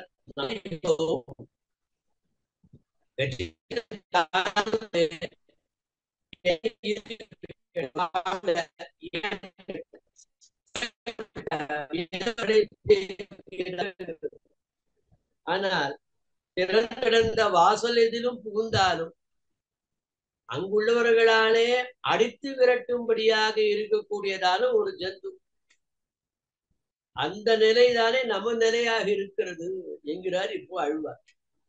ஆக அதுக்கு ரொம்ப ஆச்சரியமான விஷயத்தை சொல்றார். தோஷ ஸ்பர்சத்தில் தோஷ தரிசனத்தில் அபிஜாதாவாய் குணதரிசனத்தில் சகசிராம்சுவாய் இருப்பர். சர்வஜா சர்வவித்து என்று ஓதப்படுகிறவனுக்கு அபிஜாத்திருவமாவது இதனை தோஷம் கண்டு பொறுத்து உபகரித்தானா இராதுழிகை. ஆச்சரியமான விஷயம் இடத்த சொல்லி முடிக்கும் போது சொல்றார். ஆக வளர்த்தனா இருந்தாலும் கூட நாயை தொட்டுட்டான்னு சொன்னா உடனே அது கையலம்படம் அப்படின்னு சொல்லப்பட்டிருக்கிறது. அப்படி நாமளும் சிறுமையோரா என்கிறார்க்கு அடுத்து சொல்றார். எத்தனை தாழ்ந்தவர்களாக இருந்தாலும் கூட நம்முடைய தாழ்ச்சி காண்பதற்கு கண்ணில்லாதவர்களாக நாம் இருக்கிறோம். ஆனா எம்பெருமான் நம்முடைய தோஷங்களை அறியாதவனாய் நமது சின்ன சின்ன சின்ன நல்ல குணத்தை கூட ஆயிரமாக பெருக்கக்கூடியவனாக எம்பெருமான் இருக்கிறான். சர்வஜா சர்வவித்து உபனிஷத் வச்சனம் எடுத்து காட்டுறார். யார் எல்லாவற்றையும் அறிகிறானோ அனைத்தையும் காண்கின்றானோ அப்படின்னு சொல்றது. அப்ப அனைத்தையும் அறிந்தவனான எம்பெருமான் நமது தோஷங்களை மட்டும் எப்படி அறியாமல் உள்ளான் அப்படின்னு ஒரு கேள்வி இந்த இடத்துல வரணும். அது எப்படி இருக்கு அப்படின்னு கேட்டா, நம்முடைய தோஷங்களை பொறுத்து கொண்டு அதன் மூலமாக தன்னுடைய மேன்மையை வெளிப்படுத்த உதவுகிறான் எம்பெருமான் என்று இதுக்கு அர்த்தம் என்று சொல்லி முடிக்கிறார். அப்படிப்பட்ட அவனுக்கு எம்பிராருக்கு ஆட்செய்யாதே. இப்படிப்பட்ட எம்பெருமானுக்கு என்ன பண்றேன் அப்படின்னு கேட்டா, இயல்பான எஜமான இருக்கக்கூடிய அவனுக்கு ஆட்செய்யாமல் நம்முடைய செயல்கள் அனைத்து பகவான் ஏற்றுக்கொள்றான். ஆனா நம்முடைய இதயங்கள் முதலாக என்ன பண்றோம்னா நம்முடைய சுகத்துக்கு ஏற்படி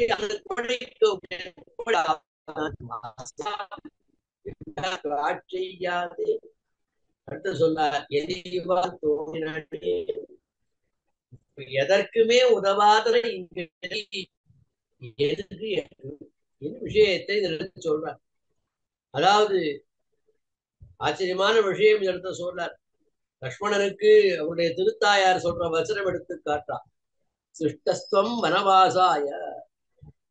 லக்ஷ்மணா, நீ எம்பெருமானுடைய வனவாசம் சென்று கைங்கரியம் செய்வதற்கென்றே பிறப்பு ஏற்பட்டவன் நீ. என்ன விஷயத்தை சொல்ற? ஆக பிறவி எடுத்ததே எம்பெருமானுக்கு ஆட்செய்வதற்கு என்பதுதான் என்கிறதான விஷயம். இந்த இடத்துல அடுத்த கேள்வி கேட்கிறார், என் செய்வான் தோன்றினேனேன்னு இருக்கு. பிறந்தேன்னு தானே சொல்லணும். இங்க ஏன் ஆழ்வார் தோன்றினேனே என்று சொல்றா? என் விஷயத்தை கேட்கிறார் லக்ஷ்மணன். அகம் சர்வம் கரிஷ்யாமி, ஹே ராமா, உனக்கு சகல விதமான கைங்கரியங்களும் நான் செய்வேன் என்று சொன்னானே. இப்பட்ட எண்ணம் இருந்தால் பிறந்தேன்னு கௌரவமா சொல்றான். அந்த எண்ணம் தான் அதனாலே தோன்றினேன், நானும் இப்படி தோன்றுகிறேனே என்று முடித்தார் என்று சொல்லி முடிக்கிறார். அடுத்ததான பாசம் அற்புதமான பாசம். ஊரிலேன் காணி இல்லை, உறவு மற்றொருவர் இல்லை, பாரில் நின் பாசமூலம் பத்திரேன் பரமமூர்த்தி, காருடி வண்ணனே கண்ணனே கதறுகின்றேன், ஆருளர் கரம்மா அரங்கமா நகுருவாரே. ஆனை இடர்பட்ட பொழுது ஆச்சரியமான விஷயம் காட்டுறார் இந்த இடத்துல. எம்பெருமானே தேவரீர் விரும்பி உரைகின்றதான திவ்யங்களிலே அடியன் பிறக்கவில்லை. சரி, உனக்காக கைங்கரியம் செய்கின்றவர்கள், அந்த கைங்கரியம் செய்கின்ற வழியிலேயாவது நான் வந்திருக்கேன்னா அந்த கைங்கரியத்திலும் எனக்கு தொழில்லை. அப்புறம் உறவுகள் இருக்கான்னு கேட்டா, உன்னை தவிர்த்து உலகத்துல எனக்கு யாரும் உறவுகள் இல்லை. அப்புறம் சரி, உறவுதான் எதுவுமே இல்லை, திக்கற்றவர்களுக்கு தெய்வமே துணை, நீ என்னோ தெய்வம், உன்னுடைய திருவடியாய் பத்திரம், அதுவாது பண்ணேனா அதுவும் நான் பற்றவில்லை. நீ எப்படிப்பட்டவன் இருக்கிற? காரொளி வண்ணனே, கார் ஒளி வண்டி மேம் எப்படி இருக்குமோ அது போல இருக்கக்கூடியவர்.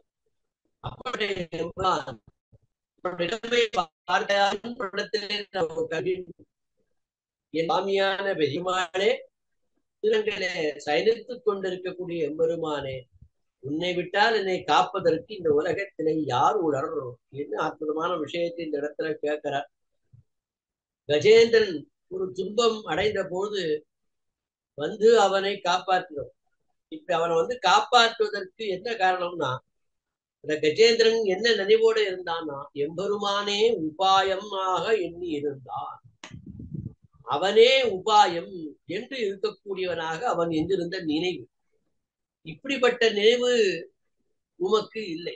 பெருமாள் சொல்றாரு, உமக்கு நானே உபாயம் என்கிற நிட்டை இல்லைங்கிறது. சரி, போனா போட்டோம்.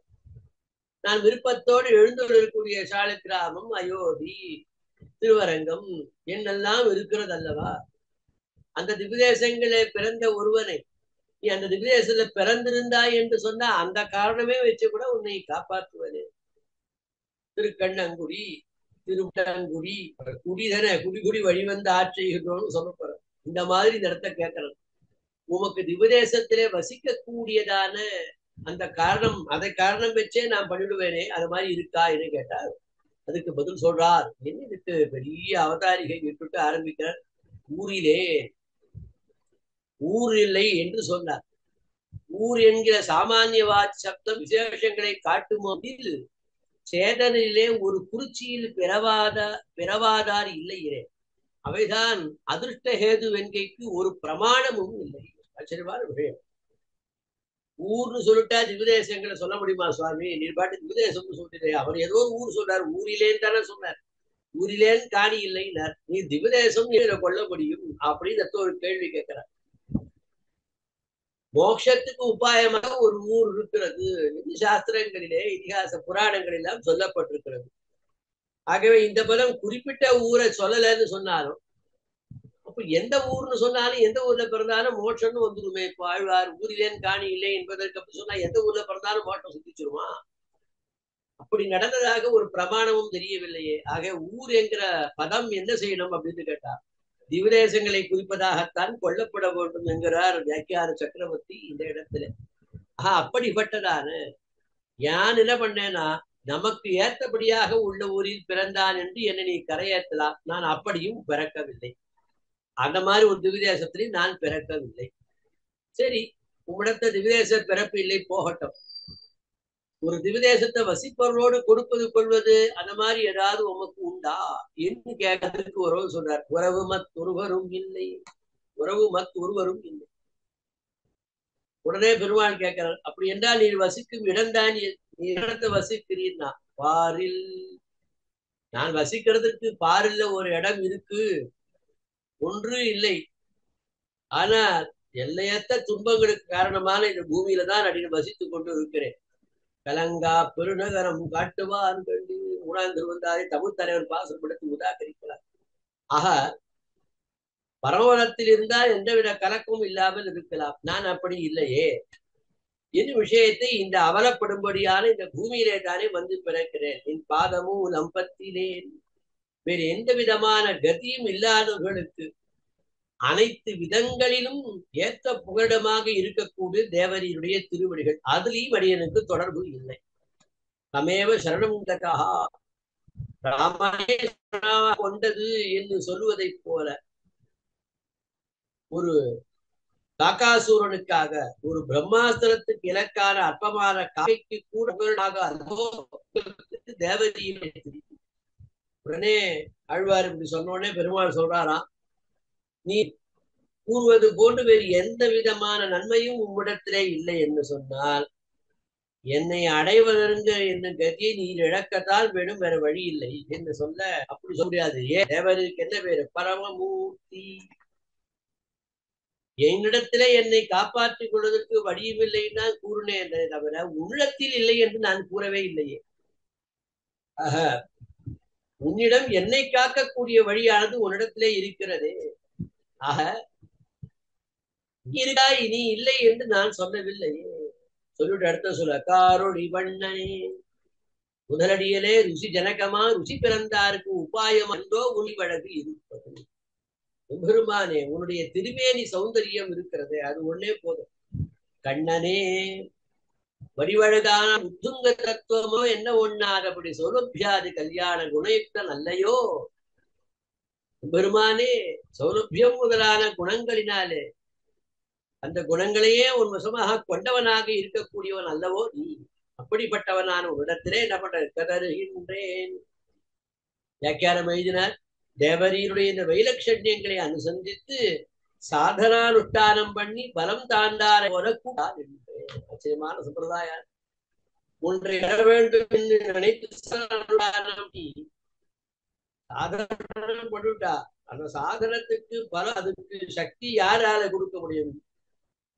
அந்த மந்திரத்திலும் மந்திரத்துக்கு உள்ளீடான வஸ்துவிலும் மந்திர பிரதனான ஆச்சாரியன். மந்திரத்துக்கு உள்ளீடான வஸ்து எம்பெருமான் தானே அதுக்கு பலன் கொடுக்கணும். இப்ப சாதனானுஷ்டானம் பண்ணி அதுக்கு பலன் கிடைக்கவில்லை என்று சொன்னால் அவர்கள் எப்படி கூப்பிடுவார்களோ அது போல கூப்பிடுகிறேன். காரொளி வண்ணனே கணே கதறுகின்றேன் ஆளுடர்களை கண். எனக்கு வேறு ரட்சகர்கள் யார் இருக்கிறார்கள்? அம்மா, உனக்கு உடமையாக இருக்கக்கூடிய உள்ள என்னை நீ இழந்தால் நஷ்டம் யாரு? உனக்குத்தானே. அம்மாங்கிற சொல் விழி, உனக்குதானே. அப்படிப்பட்டவனே அரங்கமா நகருளானே. அப்படிப்பட்ட நீ பரமத்தை இருந்தாய் எப்படி வேணா இருந்து எண்ணிக்கொள்ளலாம். இந்த இடத்திலே வந்து இருந்து திருவரங்கு கண் வளர்ந்திருந்து ரட்சிக்காமல் இருப்பது என்பது இருக்க முடியுமா? நீ இருக்க வேண்டும் பிரார்த்தித்தார். இனி அதான மனத்திலோர் துமையில்லை, வாயிலோர் இன்சொல் இல்லை, சினத்தினா செத்தம் நோக்கி தீ விழி விழிவன் வாழா உணர்த்துழாய் உன்னிசூழ் திருவரங்கா எனக்கு நீ கரியன் சொல்லா என்னை ஆளுடைய கோவே. பெருமான் எப்படி இருக்கான்? எப்பொழுதும் திருத்துழாய் மாலையை அணிந்து கொண்டிருக்கிறார். உபய காவிரி நடுவிலே உரைகின்ற எம்பெருமான் இப்ப என்ன பண்ணான்னா, உன்னுடைய கைங்கரியத்திலே என்னை ஈடுபடுத்தி கொண்டு விட்டாய். ஆனா என்னுடைய ஹிருதயத்திலேயோ கொஞ்சம் கூட மனச சுத்தி என்பது இல்லை. வாய் வார்த்தைகளிலே இனிய சொற்கள் ஏதாவது இருக்கிறானா அதுவும் என்னிடத்தில் பயனான சொல் இடத்தில் இல்லை. எந்த விதமான பயனும் இல்லாமல் கோபத்தோடு இருக்கிறேன். எப்பொழுதும் நெருப்பு போன்று சுடுகின்ற வார்த்தைகளை நான் சொல்லி வீசுகிறேன். இப்படிப்பட்ட நான் அடைந்த பின்னர் என்ன கதி என்ன எனக்கு தெரியல, நீ அதை எனக்கு சொல்ல வேண்டும் என்று இந்த பாசுரத்தினாலே பிரார்த்தனை பண்றார். நிச்சயமான விஷயம் சாதிக்கிறார். பிரசித்தமான கர்மாத்யுபாயங்கள் இல்லை, சூத்ர அதிகாரமான ஜான சங்கீர்த்தனாதிகளும் இல்லை, அணில்களுக்கு உண்டான பாவ சுத்தியும் இல்லை, ஆனை இடர்பட்டோது நினைத்த நினைவும் இல்லை. ஆச்சரியமான வியாக்கியானம், அப்படியே புரியும். இது ஒண்ணு விவரிக்கவே வேண்டாம், பங்கிகளே புரியுது பாருங்க. புண்ணிய தேச வாசத்தாலே வரும் நன்மையும் இல்லை என்றார்க்கு அஞ்சு பாட்டாலே. அந்த அஞ்சு பாட்டாலே இப்படி சொன்னார். இப்ப என்ன சொல்றார்? இப்படி நன்மை ஒன்றும் இல்லைனாலும் உம்முடைய பக்கம் தீமைகள் இல்லையாக உம்மால் வரும் இடமில்லையாமலே உன்னை அங்கீகரித்து உம்முடைய காரியங்களும் செய்கிறோம். அப்படி ஏதாவது இருக்கா என்று பெருமாள் கேட்கிறாராம். நன்மைகள் ஒன்றும் இல்லாதவோ பாதி தீமைகள் எனக்கு இல்லாததில்லை. நன்மை இல்லாத போது தீமைகள் ஒரு பெண் கிடையாது, என்னிடத்த இல்லாதபடியே ஒன்று அப்படி இருக்கிறது. அஞ்சு பாட்டாலே சொல்லுங்க. இப்பாட்டில் ஆனுகூல்ய பாவத்தை அனுபாஷித்துக் கொண்டு தம்முடைய பர சமிருத்திய சகத்துவமாகிற அனாத்ம குணத்தை பேசுகிறார். இது அற்புதமான விஷயம் சொல்றார் பாசுறார். மனதிலோர் தூய்மை இல்லை, மனசுத்தியை பரிகாரம். மனது என்ன இருக்குன்னா, மனத்துல எனக்கு சுத்தி இல்லை, தூய்மை இல்லை. வாயிலோர் இன்சொல் இல்லை, வாயில்ல எனக்கு ஒரு இன்சொல் ஒண்ணுமே கிடையாது. என்ன இன்சொல் கிடையாது? மனசுல இல்லை அப்படின்னா மனசேக்கம், வச்சசேக்கம், கர்ப்பண்யேக்கம், மகாத்மனா, அந்நியதெல்லாம் துராத்மனான்னு சொல்லி இருக்கிறது. அப்ப தூய்மை இல்லைன்னு சொல்லிட்டாரே என்னன்னா, காமம், குரோதம், பேராச, பயம், விரோதி முதலானவற்றில் ஏதாவது ஒண்ணு குறைந்து அதனால ஏதாவது மனசுல தூய்மை ஏற்படுமா அப்படின்னு கேட்டா, ஏதோ ஒரு சில சமயம் மனசு தூய்மையாக இருந்து கொஞ்சம் மூணும் திருப்பி தப்பான வழிக்கு போறதுன்னு சொன்னா அப்படி எங்கிட்ட இல்லை. எப்போதும் தூய்மை இல்லைன்னு. வாயிலோ ஒரு இன்சொல் இல்லை. சரி, சொல்ற சொற்கள்ல சொல்லி நல்ல இனியான சொல் இருக்கிறதா அப்படின்னு கேட்டா அப்படி சொல்றார். நான் யாரையும் இடத்தை சென்று நலம் விசாரிக்கிறதே கிடையாது. யாராவது என்னிடத்துல சௌக்கியமானு கேட்டா அதுக்கு ஒரு பதிலும் நான் சொல்றதும் கிடையாது. நெடுஞ்சொலால் வருத்த நீசனே நந்தோ அழ்வார். ஆஹா, எனக்கு விருப்பமான பெண்களோடும் உள்ள போது அவர்கள் செவிகள் சுடும்படியான சொற்களை தான் சொல்றேன். அப்போ அதே திருப்பி இடத்தை எடுத்து சொல்றார். அப்புறம் சினத்தினால் செற்றம் நோக்கி, மனசுல தூய்மை இல்லை, வாயில் இனிமையான சொற்கள் இல்லை, தோஷங்கள் மட்டுமல்ல, ஒருத்தருடைய ஒரு தேஜஸ், அவருடைய ஒரு வைபவத்தினுடைய பெருமையை காணும்போது அவர் மேல எனக்கு என்ன ஏற்படுறது அப்படின்னு கேட்டா அசூயை ஆனது எனக்கு ஏற்படும். அதனால அவர்களுக்கு அதோட காரியம் என்ன பண்றது? அவளுக்கு திருப்பி தீமை செய்ய வேண்டும் என்று நினைக்கிறது. அப்ப நெஞ்சிலையும் கோபம் ஏற்படுறது. இப்படி இருப்பதினால என்ன இருக்கு அப்படின்னு கேட்டா ஒண்ணும் இல்லை. தீவிழி விழிவல், வாய் திறந்து பேசினால் இந்த சொற்கள் இப்படி இருக்கு. வாய் திறந்து பேசி காதுல சொன்னா எனக்கு காதுல நெருப்பு கொட்டுற மாதிரி அடியேன் பேசுவேன். பாடா இப்படி செய்வது ஒருவேளைக்கு வெத்திலை வாங்குவதும் என்று ஏதேனும் பயனில் கொடுத்து கொண்டோ என்றால் அப்படியும் இல்லை. ஆக திற்றதே பலனாக அவர்களை திட்டிக் கொண்டு இருந்தேன், அதை தவிர வேற ஒன்றும் எனக்கு இல்லை. இது விஷயத்தை சொல்லி முடிக்கிறார். சரி, உம்மிடம் இத்தனை தீமை உள்ள போது என்னை உமக்கு உதவும்படி கட்டாயப்படுவதிலே உமக்கு என்ன பலன் ஏற்பட போறது இது பெருமாள் கேட்கிறான். உணத்துழாய் மாலையானே, எங்களை போல இருக்கவர்களுடைய தாழ்வை கொண்டு எங்களை கைவிட்டு அகன்று செல்ல முயலாதபடி நீ எங்களை காப்பாற்றான் தீர வேண்டும். ஏன் இருக்க வேண்டும் அப்படின்னு கேட்டா, பொன்னீசூழ் திருவரங்கா, காப்பாற்றுபவர்கள் அருகில் இல்லாமல் தூரமாக இருந்தால் பயனில்லை என்பதை கருத்தில் கொள்ளலாம். எனக்கு நீ பக்கத்தே இருக்க, என்னை தாழ்வுடன் கூடியவராக இருந்தால் அவர்களும் எளிதாக வந்து அண்டுபடியாக அல்லவோ நீ பெரிய திருக்கள் வளர்ந்தாய். உமக்கு எப்படி இருக்கிறதுனா, உபய காவேரியும் எப்படி இருக்கிறார், திருத்துறா மாயை கழுத்து சூக்கியது போல உமக்கு இருக்கிறது. அப்படிப்பட்டவனான பெருமானே என்ன செய்யணும்? இதுவரை தாழ்வு சொன்னார். இப்படி பலவிதமான தோஷங்கள் உள்ள எனக்கு இனி இனி இனிமே என்னை காப்பாற்றிக் கொள்ளவே முடியாது. என்னை யார் காப்பாற்ற முடியும்? தேவரி தான் காப்பாற்ற முடியும். காப்பாற்றும் பொறுப்பு உண்மை சேர்ந்தது. அளித்த பின் கதியன் சொல்லாய். நான் பிழைக்க வேற வழி எனக்கு என்ன இருக்கிறது என்பதை எனக்கு சொல்ல வேண்டும். என்னை ஆளுடை கோவே, இப்படிப்பட்ட நான் உங்க அடிமை அல்லவோ, நீ எனக்கு எஜமானன் அல்லவா, அப்போ அது மாறாமல் இருக்கக்கூடிய சம்பந்தம் அல்லவா? என்னை காவதற்கு உன்னை விட்டால் யார் எனக்கு இருக்கிறார்கள்? இந்த ஆத்மாவும் உன்னுடையது அன்றோ என்று சொல்லி முடிக்கிறார். அடுத்ததான 31வது பாசம். தவத்துளார் தம்மில் அல்லேன் தன்னுடைத்தோர் படைத்தாரில் உள்ளேன், உவத்தனீர் போல எந்தன் உத்தவர்க்கு ஒன்றுமல்ல, செவ்வாயினார்க்கே துவக்கரத்திசதானேன் அரங்கமான குருளம். சரி, பெரிய பெருமாள் இப்போ அழுவாடத்தை சொல்றாரு. என்ன சொல்றீங்கன்னா, மோட்சம் சாதங்கள் எழுதப்பட்ட உபாயங்கள் ஒன்றும் இல்லைன்னு இருக்கு. சரினா போட்டோம், பத்தி ஒண்ணும் பெரிய இல்லை. ஆனா வேதங்கள்ல நான் என்ன சொல்லியிருக்கேன் கேட்டா, சொர்க்கத்தை அடைவதற்கு வழிகளை சொல்லியிருக்கேன், பணத்தை பெறுவதற்கு வழிகள் சொல்லியிருக்கேன். அந்த மாதிரி ஏதாவது யாகங்கள் யஜ்யங்களாவது ஏதாவது அவரில் பண்ணி இருக்கிறீரா என்று கேட்கிறேன். அப்படி ஏதாவது உண்டா? அப்படி ஒண்ணும் இல்லை.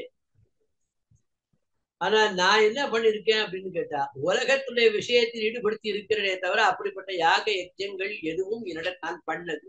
தவத்துளார் தம்மில் அல்லேன், தவத்துளார் தம்மிலேன், யஜ்ஜேன தானேன தபசா அநாசகேனா என்று தபஸை மோட்சார்த்தமாக விதித்ததிரே, மூக்ஷுக்களாய் தபஸை அருட்டித்தாரில் கூட்டாக பெறாமை அன்றிக்கே சொர்க்காதி பிரயோஜனாந்தர பரராய் அது தன்னையே பேணுமாறு உண்டு, அவர்களுக்கும் கூட்டாக பெற்றினே.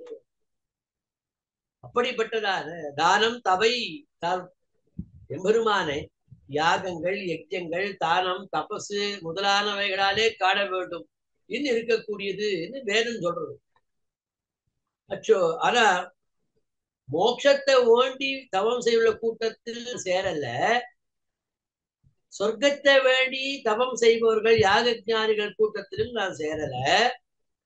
ஏதோ ஒரு சமயத்துல தபசு பண்ணி அது தடைப்பட்டதன் காரணமாக பிராயச்சித்தம் செய்தபடி உள்ளவர்கள் கூட்டத்துல ஏதாவது பிராயச்சித்தத்துக்காக பண்ணும்படியா இருக்கிறதானா அதையும் நான் பண்ணல. தனம் படைத்தார் இல்லேன், தனம் படைத்தார் இல்லேன். நல்ல விஷயத்திற்காக பணத்தை செலவிடும் பொழுது அந்த பணத்தை எப்படி செய்யணும் அப்படின்னா, புருஷார்த்த சாதனமாக, லௌகீகமாக சொல்லக்கூடாது, புருஷார்த்த சாதனமாக சொல்லும். அது எப்படி சொல்றது? உபனிஷத் வச்சனங்கள்லாம் எடுத்து காட்டுறாரு, கீதா வச்சனங்கள் எடுத்துக்காரு. தத்தானம் சாத்விகம் ஸ்மிருதம், அப்படிப்பட்டதான தானமே சாத்விகமான தானம் என்று சொல்றது. அப்படிப்பட்டதான விஷயங்கள் இல்லை. நல்ல விஷயங்களுக்கு செயல்படும் பணத்தை தவறான வழியில் ஈட்டலாம் அப்படின்னு சொன்னா, அப்படி கூட தவறான வழியில பணத்தை ஈட்டி நல்ல விஷயத்தை செய்யக்கூடியவனாகவும் நான் இல்லை. அப்படியும் நான் ஒன்றும் பண்ணவில்லை, அந்த மாதிரி எதுவும் நான் செய்யவில்லை. இது விஷயம் சொல்றார். ராஜச தானம் விஷயங்கள் எடுத்து காட்டார். இது என்றால் இதுவும் என்னிடத்தில் இல்லை. அப்போ என்ன பண்றதுன்னா, துவர்த்தா பெருமாள் பெருமாள் அழ்வாடத்தை சொல்றார், உறவினர்களுக்கு ஒருவன் ஆகாதனாக இருந்தாலும் கூட தன்னுடைய மனத்துக்கு பிடித்தமான பெண்களுக்காகவாது பிரியமானதாக லோகத்தை இருப்பான் பாக்குறோம்.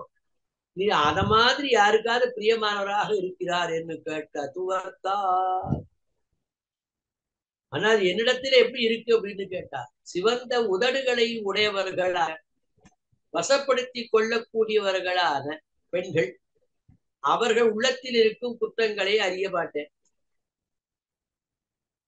அந்த உதட்டினுடைய சிவப்பினுடைய அழகின் பின்னே எதனா ஆபத்து இருக்கிறதா என்று ஆராயாமல் சிக்கிக் கொள்வார்கள். ஆனால் அது பெரிய விஷயங்கள் அந்த இடத்தை எடுத்து சொல்றார்.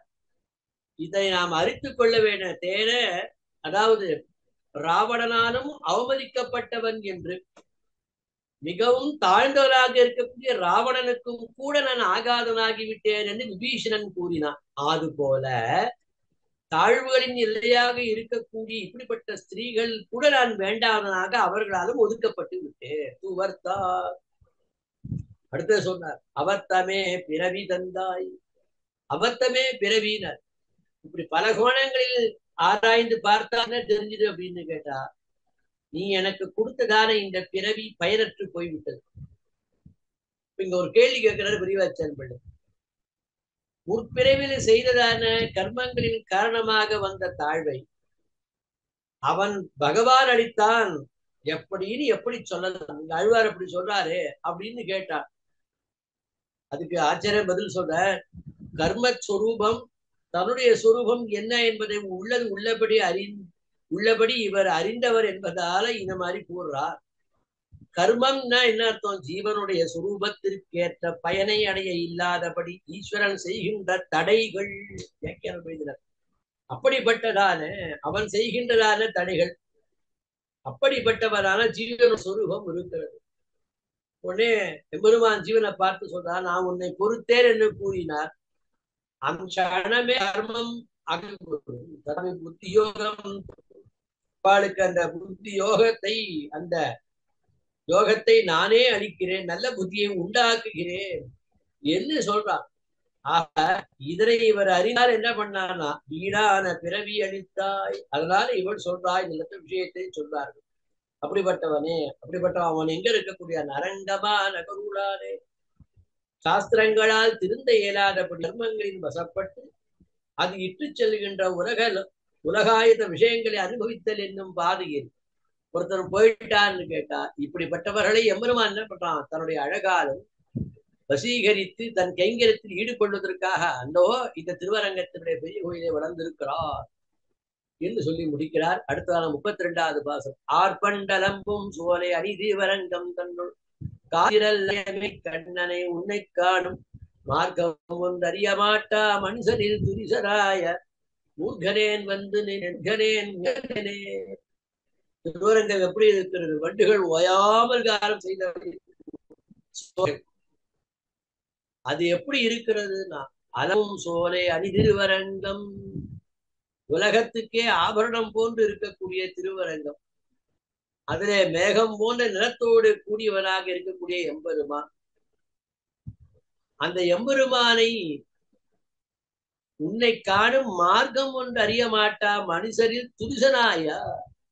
எம்பெருமானை உன்னை அடைவதற்கு உபாயம் வழி எது என்று அறியாததான மனிதர்களிலே முதலாக நான் இருக்கிறேன். என்ன பண்றேன்னா, உன்னது என்ற ஆத்மாவை எனது என்று களவு செய்து நான் கேட்கிறேன். அதனால என்ன இருக்கிறது? மூர்க்கனாக இருக்கிறேன். மூர்க்கன்னா என்ன அர்த்தம்? தான் பிடித்ததுதான் இதை மாத்திக்கவே மாட்டான் அப்படின்னு சொல்வதற்கு மூர்க்கன்னு பேர். அப்படி இப்படியாக உள்ள நான் என்னுடைய தாழ்மையை கூட எண்ணிப்பாரு. அவன் முன்னாடி வந்து நிக்கிறேனே, என்ன மூர்க்கத்தனம், என்ன மூர்க்கத்தனம். இந்த விஷயத்தை, அற்புதமான விஷயத்தை இந்த பாசுரத்தை சொல்லி விஷயத்தை சொல்றார். இதுல ரொம்ப பிரதானமான முக்கியமான பதம், உன்னை காணும் மார்க்கம் ஒன்று அறிய மாட்டா. பெருமானே, உன்னை பெருகை நீ உபதேசித்து மார்க்கம் ஒன்று வழி, அதாகிறது உபாயம். அவையாகிறன கர்மயோகம், தத் சாத்தியமான ஞான யோகம், உபய சாத்தியமான பக்தி யோகம், அவதார ரகசியம், புருஷோத்தம வித்தி, அனுத்தமான திருநாம சங்கீர்த்தனம், புண்ணியக்ஷேத்திர வாசம், இப்படி சேதன பேதத்தோபாதி போருமிரே உபாய பேதமும். எம்பெருமானை அடைவதற்கு வழிகள் எவ்வளவு சொல்லப்பட்டிருக்கு. கர்மயோகம், ஞான யோகம், பக்தி யோகம், அவதார ரகசியம், புருஷோத்தம் வித்தை, திருநாம சங்கீர்த்தனம், புண்ணியக்ஷேத்திர வாசம், இவ்வளவும் சொல்லியிருக்கு. இப்படி ஒன்னத்தை கூட அருட்டிக்கலைன்னு சொன்னா அப்படியும் அறிய மாட்டாதவனா உன்னை காணும் மார்க்கம் ஒன்று அறிய மாட்டா மனிதரில் அறிவுக்கு அடைவில்லாத திரிய யோனியாய் இழக்கவும் ஆகுது. நல்லா பிறந்திருக்கனே தவிர அறிவுக்கு ஒன்றுமே இல்லாத விலங்கு மாதிரி இருக்கேன். நான் எப்படி இருக்கிறேன்? நான் மனுஷ சரீரம் எடுத்த விலங்கு, அந்த மாதிரி நான் இருக்கிறேன். துரிசனாய அவர்கள் தங்கள் நித்திய சூரிகள் கோடியிலே ஆம்படி அவர்களுக்கு தியாச்சியனான கிருத்திரிமன் திரிய ஜென்மமாய அயோக்கியன் என்று ஆறி இருக்கிறேன் அல்லேன். மனுஷ ஜென்மத்தாலுள்ள பிரயோஜனம் பெற்றினேன். மானுஷ்யம் பிராப்பிய உபய விலக்ஷணனானேன் என்கிறார். இது அற்புதமான விஷயம். தேவரீரிடத்துல வேறு உபாயம் மார்க்கம் ஒன்றும் அறியவில்லை. தேவரீரே உபாயம் என்று அறிய வேண்டும். நீ சொன்ன ஒரு உபாயத்தையும் அடியன் அறியவில்லை என்பதாக சொல்லி இப்படிப்பட்டதான கண்ணன் சொன்னார் அப்படின்னு கேட்டா இந்த இடத்துல என்ன சொன்னாங்க? இது எனக்கு ஒரு அறிவின்மை. இந்த தீங்கையும் தன்னுடைய தாழ்வையும் பார்த்து ஒரு தடவைக்கு 2 தடவை சொல்றாரா, முர்கனேன் முர்கனேனே. அடுத்து 33வது வாசம். மெய்யெல்லாம் போக விட்டு விரிகுழலாரில் பட்டு பொய்யெல்லாம் பொதிந்து கொண்ட போட்கனேன் வந்து நின்றேன். ஐயனே அரங்கனே உன் அருள் என்னும் ஆசை தன்னால் பொய்யனேன் பொய்யனேன் பொய்யனேனே. மூர்கனேன் மூர்கனேன், இப்ப பொய்யனேன் பொய்யனேனேன் அப்படின்னு சொல்றார். பெருமான் மெய்யெல்லாம் போக விட்டு எனக்கு சுவாமியாக இருக்கக்கூடியவன் மெய்யாகவே உள்ள அனைத்தையும் கைவிட்டு நான் என்ன பண்ணேன்னா விரிகுழலார் இல்பட்டு விரிந்த கூந்தலை உடைய பெண்களுடைய மாய வரையில் அகப்பட்டு கொண்டு பொய்யெல்லாம் பொதிந்து கொண்ட பொய்களை என்னுள்ளே கொண்டு அப்புறம் என்ன பண்ணேன்னா போட்கனேன் வந்து வேறு போக்கிடம் இல்லாம ஒரு இடத்துல வந்து கொண்டு நிற்கிறேன். அப்புறம் ஐயனே அரங்கனே உன் அருள் என்னும் ஆசை தன்னார். என்னிடத்தில் ஒன்றும் இல்லை, உன்னிடத்தில் இருக்கிறது. என்ன இருக்கிறது? கிருபை இருக்கிறது. உன்னுடைய கிருபை தான் எனக்கு முக்கியம். அந்த ஆசை கருணை காரணமாக எனக்கு ஆசை உண்டானது. இதனால உன் முன்னாடி வந்து நிற்கிறேன். இந்த பொய்யனேன் பொய்யனேனே என்று ஆச்சரியமான விஷயத்தை இந்த பாசுரத்தின் மூலமாக நிறைய பெரிய பெரியதான விஷயங்கள் சொல்றார். பொய்யனேன் பொய்யனேன் என்று சொன்னா பொய்யெல்லாம் பொதிந்து கொண்டா அப்படின்னா என்ன அர்த்தம் அப்படின்னு கேட்டா, உண்மை பேசுறத மறந்தும் செய்யாமல் விட்டது போன்று பொய்களை மட்டுமே பேசியபடி இருக்கிறேன். அதை தவிர வேற ஒண்ணுமே அடியேன் செய்யலை என்று சொல்லக்கூடியதான விஷயங்கள் இத்தனையும் கேட்டார். போட்கனேன் வந்து நின்றேன்னு சொன்னார். உடனே அழுவாடத்த பெருமாள் கேட்டார், இப்படி தாழ்ந்த நிலையில் இருக்கக்கூடிய நீர் அனைத்து புலன்களையும் சமநிலையில் வைத்துள்ளவர்களால் அடையப்படும் விஷயத்தை உமக்கு பெற வேண்டும் என்று இடத்துல ஏன் வந்து, அப்போ உனக்கும் மற்றவாளுக்கு வித்தியாசமே இல்லாம போய்விடுமே என்று கேட்கிறார். அதுக்கு பதில் சொல்றாராம், ஐயனே ஒன்னே ஒண்ணுதான், உனக்கு எனக்கு ஒண்ணு இருக்கு. என்ன இருக்குன்னா அழித்து கொள்ள முடியாததான் உபாதிக பந்து. நீ நினைச்சாலும் போக்கிக் கொள்ள முடியாது. உந்தன்னோடு உறவே நமக்கு இங்கு ஒழியாததான உறவு நமக்கு இருக்கிறது என்று சொல்லப்பட்டிருப்பதினாலே ஆக இயற்கையான உறவு இருக்கு. உடனே கேட்கிறார் பெருமாள் கேட்டார், ரொம்ப சந்தோஷம். சுபாவமாகவே நான் உனக்கு உறவுன்னு சொல்கிறேன். இதை நீ சாஸ்திரத்தின் மூலமா அறிந்து கொண்டீரா, ஆச்சாரிய மூலமாக அறிந்து கொண்டீரா என்று கேட்கிறார். ஏன்னா சாஸ்திர ஞானம் பௌக்லேசம் புத்தே சரண காரணம் என்று சொல்லப்பட்டிருக்கு. இது சாஸ்திரத்தால் அறிந்து கொண்டீரா இல்ல ஆச்சாரிய முக்கேன அறிந்து கொண்டீரா என்று கேட்கிறார். உடனே அவர் பதில் சொல்றார், இல்ல இல்ல எப்படி இருக்கிறது அப்படின்றத கேட்கிறேன். அவதார் என்று கோயிலே வந்து கண் வளர்ந்துள்ளபடியை கண்டு அறிந்தேன். இந்த பெரிய கோயிலே தேவரீர் வந்து சயனத்துள்ளதை கண்டுதான் அறிந்து கொண்டேனே என்று விஷயத்தை சொல்லி நடத்த அப்படிப்பட்டதான விஷயத்தை சொல்லி முடிக்கிறார். அப்படிப்பட்டதான உன் அருள் என்னும் ஆசை தன்னால் வந்து நின்றேன், ஆசையினாலே உன்னிடத்திலே வந்து நின்றேன் சொல்லி முடிச்சார். பொய்யனேன் பொய்யனேன் இது விஷயத்துக்கு இடா இந்த இடத்துல நன்றாக பெருமாளே ரொம்ப ஆராய்ச்சி பார்த்தாலும் கூட இப்போ ஒரு இடத்துல சொல்லக்கூடிய இந்த விஷயம் கூட பொய்தான். என்னிடத்தில் மெய் என்று சொல்லும்படியாக ஏதாவது ஒண்ணு இப்போனா என்னிடத்தில் ஒண்ணுமே இல்லை. தீமைகள் என்பது இல்லாததே கிடையாது. என்னத்த தீமையில எது இல்லைன்னு கேளும், எல்லாமே என்னத்த பூர்த்தியா இருக்கு. புத்தருக்கு இருக்குமாக இருக்கு. அகமசிய அபராதம் ஆலயா. பகவத் சாஸ்திர வசனத்தை எடுத்துக்கொண்டு விஷயத்தை வர்ணம் பண்றார் பெரியவாச்சான் பிள்ளை இந்த இடத்திலே. சரணாகதித்தினுடைய முக்கியமான விஷயமான அகிர்பத்திய சம்ஹிதா வச்சனங்கள் எடுத்து உதாகரிக்கிறது. அதை இந்த இடத்துல எடுத்து காட்டுறாரு இந்த இடத்துல.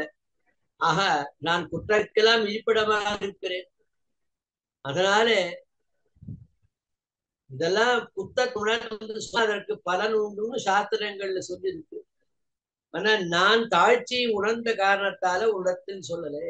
ஆஹா, அப்படி பார்த்தாலும் நான் எப்படிப்பட்டவரா இருக்கேன், பொய்யனே பொய்யனே என்று சொல்லி முடிக்கிறார்.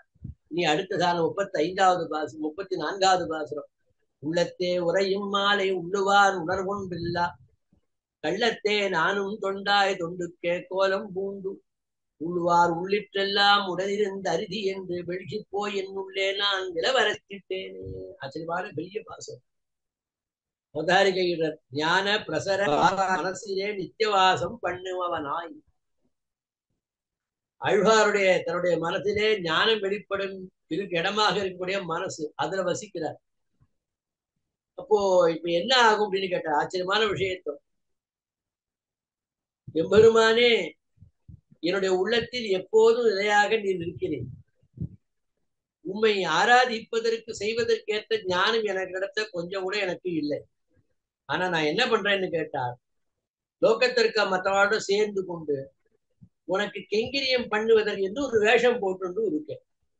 அந்த வேஷத்தோடு இப்ப இந்த லோகத்தை தெரிஞ்சுட்டு இருக்கேன். இப்படி ஒரு முன்னாடி நான் வந்து நிற்பவர்களின் சிந்தனை, இப்ப நான் எவ்வளவு வேஷத்தோட வந்திருக்கேன் என்பது உனக்கு நல்லா தெரியும். எனது வேஷம் காரணமாக வெட்கம் அடைந்து உன்னை விட்டு அகன்று சென்று நீ உமக்கு எல்லாம் எனக்கு தெரியுங்கிறது எனக்கு தெரியாது, ஆனா இப்படி ஏமாத்தானே என்று நினைத்து உண்மையும் இப்படி நான் ஏமாத்துகிறேன் என்று நினைத்து எனது விழா இருந்து ஒடிந்து போகும்படியாக சிரித்துக் கொண்டிருக்கிறேன் என்று ஆச்சரியமான விஷயத்தை சொல்றார் பாசுரம். உள்ளத்தே எண்ணங்கள் விளைகின்ற இடம் என்பது நெஞ்சம். அந்த நெஞ்சத்திலே உரைகின்றவன் எம்பெருமான். அப்படிப்பட்ட உரையும் நெஞ்சை விட்டு கொஞ்சம் கூட விலகாதபடி இருக்கக்கூடியவனான உரையும் மாலை உயர்ந்தவனாக இருக்கக்கூடியவனான எம்பெருமானை, அப்படிப்பட்டவனை உள்ளுவார் உணர்வு எப்பொழுதுமே உள்ள அந்தரியாமையாக இருந்து கொண்டு ஞானம் ஏற்பட்டால் அல்லவோ அந்த ஞானம் ஏற்படும். ஆத்மாவை பற்றி ஞானம் நமக்கு இல்லையே என்று விஷயத்தை சொன்னார். அப்படிப்பட்டவன் என்ன பண்ணேன்னு கேட்டா, கள்ளத்தேன் 3 விஷயங்கள் எடுத்து காட்டார். நான் அறிவில்லாத என்று மற்றவர்கள் அறிந்துள்ள இயலாதபடி எல்லாம் தெரிஞ்சவன் போல. அடுத்த 2வது, அறிவு மற்றவர்களிடத்துல நான் பேசும்போது என்ன பண்ணுவேன்னா, எனக்குள்ளே இருக்கக்கூடிய பெருமாள் என்னிடத்துல குணங்கள் எதுவும் இல்லை பேசுவேன். அப்புறம் அறிவு உள்ளவர்களோடு நான் பேசும்போது எனக்குள்ள இருக்கக்கூடிய பெரிய பெருமாள் சாட்சியாக என்னிடத்தில் நல்ல குணங்கள் எதுவும் இல்லை. ஒவ்வொருத்தரிடத்துல 3 விதமா ஒவ்வொரு தினசா நான் சொல்லிட்டே இருப்பேன். அதனால இப்படி நான் பேசுறத பார்த்த பலரும் என்ன இருக்கு அப்படின்னு கேட்டா, அவ என்ன நினைச்சுப்பா, அப்ப ஒரு ஆத்ம ஞானம் நிறைய இருக்கிறது, பகவான விஷயங்கள்லாம் நிறைய தெரிஞ்சிருக்கு, என்ன அவர்களை ஏமாத்திட்டே இருப்பான். என் பேச்சை கேட்டு அவள் அப்படியே மெய் மறந்து ஏமாந்து போயிருக்குவா. இப்படி நான் அவனை ஏமாத்தி கொண்டே இருக்கிறேன். நானும் தொண்டனாய் கள்ளத்தே நானும் தொண்டனாய். அப்படி ஆத்ம குணங்கள் எல்லாம் நிரம்பியவர்கள் செய்கின்றன கைங்கரியத்தை நானும் செய்ய ஆரம்பிக்கிறேன். அதுக்கு ஒரு உதாரணம் காட்டுறா. சண்டாளன் ஒருவன் வேத அத்தியனம் செய்ய முற்பட்டால் காண்பவர்கள் இகழ்வார்கள் என்கிறது. ஸ்வாத்மாபியனம் விகர்கதே, அவரது ஆத்மாவை அவனை தூற்றும் என்னும்படியாக தன்னைத்தானே நந்து கொள்வார் அல்லவா. ஆக மாதிரி இங்கேயும் சொல்றேன், தொண்டுக்கே கோலம் பூண்டு. உன்னிடத்திலே தொண்டு செய்வதை போல ஒரு வேஷம் விடுவது மட்டுமல்லாமல் சத்தகுணங்கள் மிகுந்த பெரியோர்கள் எல்லாம் தலைமையில தூக்கி வச்சுக்கிற மாதிரி அவார்டும் என்னை பார்த்து நினைக்கிறான். அப்படி இருந்து கொண்டு விஷயங்கள்லாம் இந்த இடத்த எடுத்து நிறைய விஷயங்கள் இந்த இடத்த எடுத்து காட்டுறார். சாத்திகள் சிரசா வகிக்கும்படி ரூப நாமங்களை தரித்து போந்தேன். பண்ணன திருமண் காப்பை கொண்டு பஞ்சாயுதங்களை பொறித்து கொண்டு இப்படி வெளிவேஷத்தோடு புரிந்தேன். பரப்புமாறா திருநாமத்தை இடுவது, ஸ்ரீ பஞ்சாயுதங்களை தரிப்பது, அகிருத்தியமாக திருநாமத்தை சொல்லுவது, உன் யோக்கியதையை சொல்லுவது, யமாதிகள் தலையின் கால் என்பதாய் நான் ஒருவனாய் பரோபதேசம் பண்ணுவதாய் எத்தனை செய்தேன் எத்தனை ஜல்பித்தேன் என்கிறார். அப்படியெல்லாம் சொல்லி உன்னை ஏமாத்தினேன். உள்ளுவார் உள்ளிட்டெல்லாம் உடனிருந்த அருதி என்று ஆச்சரியமான விஷயம் அடுத்து சொல்றார். உள்ளுவார் உள்ளத்து எம்பெருமானே ஏகோ அகமஸ்மீதிச்ச மன்யேசத்வம். விஷயதான சகுந்தல துஷ்யந்தனுடைய வச்சனங்கள் பேசுறது கேட்கிறா. அவள் கேட்க, ராஜா நான் மட்டும் இருக்கிறாயா? என்னுடைய ஹிருதயத்துக்குள்ளே எம்மான் இருப்பதை நீ அறிந்து கொள்ளவில்லையா? ஆக நடத்த விஷயத்துக்கு சகுந்தலை துஷ்யந்தனத்தை சொல்றார், தனியா இருக்கோ நினைக்காத, உள்ளுக்குள்ளே எம்பெருமான் இருக்கிறார் என்பதை நீ அறிய மாட்டாயோ என்று சொல்றார். இது போல எம்பெருமானே என்னிடத்திலே உள்ளே இருந்து கொண்டோடனே நான் ஏதோ தனியா இருக்கேன், என்கூட்ட யாரும் இல்லைன்னு நினைச்சிட்டு இருக்கேன், நீ எப்பொழுதுமே இடத்துல இருந்து கொண்டிருக்கிறாய. அப்ப என்ன பண்ணா, வெள்கி போய் தம்முடைய கிருத்திரிமத்துவத்தையும் அவனுடைய சர்வஜத்துவத்தையும் அவனுடைய சந்நிதியும் அனுசந்தித்து லஜ்ஜா விட்டரானார். வெள்கி போய் நம்முடைய கபட வேஷம் அந்த அனைத்தையும் அறிந்த தன்மை அவனுக்கு இருக்கு. பக்கத்திலே இருந்துன்னு அவன் தான் முதல்ல பாக்குறான். இப்படி அவன் பார்க்கிறானே என்று நினைத்து நான் வெட்கம் கொண்டேன். இப்படி வெட்கம் கொண்ட காரணத்தினால என்ன இருக்குன்னா, பெரிய பெருமாள் திருமுன்பாக போய் நிற்க இயலாதுதான். அவனை விட்டு அகர்ந்து இருக்கிறார். இப்ப சொல்றா இந்த இடத்துல ஒரு சில விஷயத்தை வெட்கம் கொண்டா என்ன ஆகும் அப்படின்னா, அந்த விஷயங்கள் இல்லாத இடத்தை தேடி போறது வழக்கம்னு உண்டு. இது போல இவரும் என்ன பண்றாங்க, பெரிய பெருமாள் இல்லாததான ஒரு இடத்துக்கு தேடி போவோமே அப்படின்னு போக ஆரம்பிக்கிறார். எங்க போக முடியும்? உள்ளே. இப்படியாக இவர் தன்னை உணர்ந்து சிரிப்பதன் காரணமாக, இவர் சிரிக்கிறத பார்த்தாலே மற்ற சம்சாரிகளும் சேர்ந்து சிரிக்க மாட்டது. ஆக பெரிய பெருமாளை விட்டு பிரிந்து சென்ற காரணத்தினாலே அவனும் இவருடன் சேர்ந்து சிரிக்க மாட்டான். தனக்கனே சிரிக்கும்படியாக இந்த இடத்துல இருக்கிறது. விலவர சிரித்திட்டேனே. விழாங்கிறது இந்த முதுகு வரக்கூட எலும்பு. இந்த இருக்கக்கூடிய இந்த எலும்புகள் உடைந்து போகும்படியாக சிரித்தேன். எப்படியா மாத்திரம் உண்மையும் இந்த உலகத்தையும் என்னமா ஏமாத்திட்டு இருக்கேன் நான். நீ என்னுடத்திலே உள்ளே இருக்கின்றீர் என்பதை அறிந்து வைத்துக் கொண்டும் கூட உண்மையும் சேர்த்து நான் ஏமாத்துறேனே, எப்படி ஏமாத்துறா என்ன நினைச்சு நான் என்ன பண்றேன் அப்படின்னு கேட்டா, வெட்கமே இல்லாமல் என்ன பண்ணா, விலவர சிரித்தேன். என்னுடைய கபடத்தனங்களுக்கு ஒரு எல்லைன்னு இருந்தா சிரிப்புக்கு ஒரு எல்லை இருக்கும். உடனே ஒரு ஆச்சரியமான ஒரு விருத்தாந்தத்தை எடுத்து இந்த இடத்துல காட்பாள். தீப்பாய்வார் வெற்றிலை தின்று பூசூடி தீப்பாயுமா போல சிரிக்கராயித்து. இது வியாக்கியானத்தை எழுதுறார். ஆச்சரியமான விஷயத்தை சொல்றார். தீக்குளிக்க ஒருத்தன் எண்ணினான். அவன் என்ன பண்ணானா, சரி நான் தீக்குளிக்க போறேன் அப்படின்னு சொல்லிட்டு என்ன பண்ணானா, முதல்ல வெத்தலை பாக்கு போட்டுட்டானா, அப்புறம் புஷ்ப மாலை எல்லாம் போட்டானா, அதுக்கப்புறம் இப்ப தீக்குளிக்கிறேன்னு சொல்ற வழக்கம். இது போல இப்ப என்ன பண்றாருன்னா, பெரிய பெருமாளை விட்டு அகர நினைக்க இவர் இப்ப சிரிக்க ஆரம்பிக்கிறார். சிரிச்சுட்டு என்ன பண்றார் அப்படின்னு கேட்டார். உதாந்தம் எடுக்கிறார். அர்ஜுனன் இவ்விஷயத்தில் நசை கிடக்கையாலே சோபித்து கெய்வாங்கினான். இவர் நசையற நீங்குகிறார், ஆகையார சிரித்து கெய்வாகிறார். அர்ஜுனனுக்கும் ஆழ்வாருக்கும் உண்டான ஒரு வாசியை நடத்த எடுத்து காட்டுகிறார் பெரியவாச்சான் பிள்ளை. அதாவது கிருஷ்ணன் கூறிய உபாயங்கள் எல்லாத்தையும் கேட்கிறான். பார்த்தன் கேட்கிறான். உடனே என்ன பண்றான் அப்படின்னா, இவ்வளவு கஷ்டமா விஷயம் இருக்கே என்ன அவனுக்கு மனசு சோகம் வந்து கொடுத்து. ஆனாலும் அவனுக்கு ஒரு தைரியம் உண்டு. என்ன அப்படின்னா, பார்த்தன் சாரதி தனக்கு உதவுவான் என்று எண்ணம் கொண்டான். அந்த காரணத்தினாலே என்ன பண்ணானா, ஆசை விலகாமல் என்ன பண்ணானா, சோகத்துடன் பின்வாங்கினான். இவர் என்ன பண்றார் அப்படின்னா, பெரிய பெருமாளை விட்டு அகல வேண்டும் என்று எண்ணம் கொண்டதால் மகிழ்வுடன் சிரித்தபடி விலவர சிரித்திட்டு பின்வாங்குகிறார் என்று நசையரன் நீங்குகிறார், ஆகையாலே சிரித்து கை வாங்குகிறார் என்று அற்புதமான விஷயத்தை சொல்லி இந்த இடத்துல ஆச்சரியமான பாசுரத்தை சொல்லி முடிக்கிறார். இப்படிப்பட்டதான, அதாவது இந்த 10 பாசுரங்களினாலே எம்பெருமான் திறத்திலே தான் எப்படியெல்லாம் உண்டு இந்த உலகத்தையும் எம்பெருமானையும் பெரியவர்களை ஏமாற்றி திரிகிறேன், என்னை ரட்சிப்பதற்கு யாரு என்று சொன்னார். என்னிடத்தில் ஒன்றும் இல்லை, நீர் இருக்கிறீர், நீர் உபாயமாக இருக்கிறீர், உண்மையே வழியாக கொண்டவனாக நான் இருக்கிறேன் என்பதை தவிர என்னிடத்தில் வேறு ஒன்றும் இல்லை. ஆனால் என் உள்ளே இருந்து இருந்தாலும் நான் இத்தனை தவறுகள் இருந்தாலும் யாருமே பார்க்க நினைச்சிருந்தாலும் நீ என்னை பார்த்து கொண்டே இருக்கிறீர்கள் தெரிந்து கொண்டு நான் பண்ண என்பதை சிரிப்பு இளவர சிரித்திட்டேனே என்று சொல்லி அற்புதமான விஷயத்தினை இந்த பாசுரத்தினாலே முக்கிய இந்த 10 பாசுரங்களினாலே காட்டி முடிக்கிறார். மூர்கனேன் என்றும் பாவியனேன் என்றும் ஆச்சரியமான பல விஷயங்கள் மனதை உருக்கக்கூடிய அற்புதமான வைபவத்தான இந்த பாசுரங்களுடைய வியாக்கியானங்களிலே அவசியம் பக்தியாகவே அனுபவிக்கவே பிராப்தமாக இருக்கிறது. காலத்தின் அனுகுண அவகாசத்திற்கு அனுகுணமாக சில விஷயங்களை பெருக்கியும் சில விஷயங்களை சுருக்கியும் அடிய இந்த கோஷத்தில் விண்ணப்பித்து குற்றத்தை எல்லாம் பொறுத்து ரட்டமாக கொள்ள வேண்டும் என்று பிரார்த்தித்து அடிய நடைபெறுவேன்.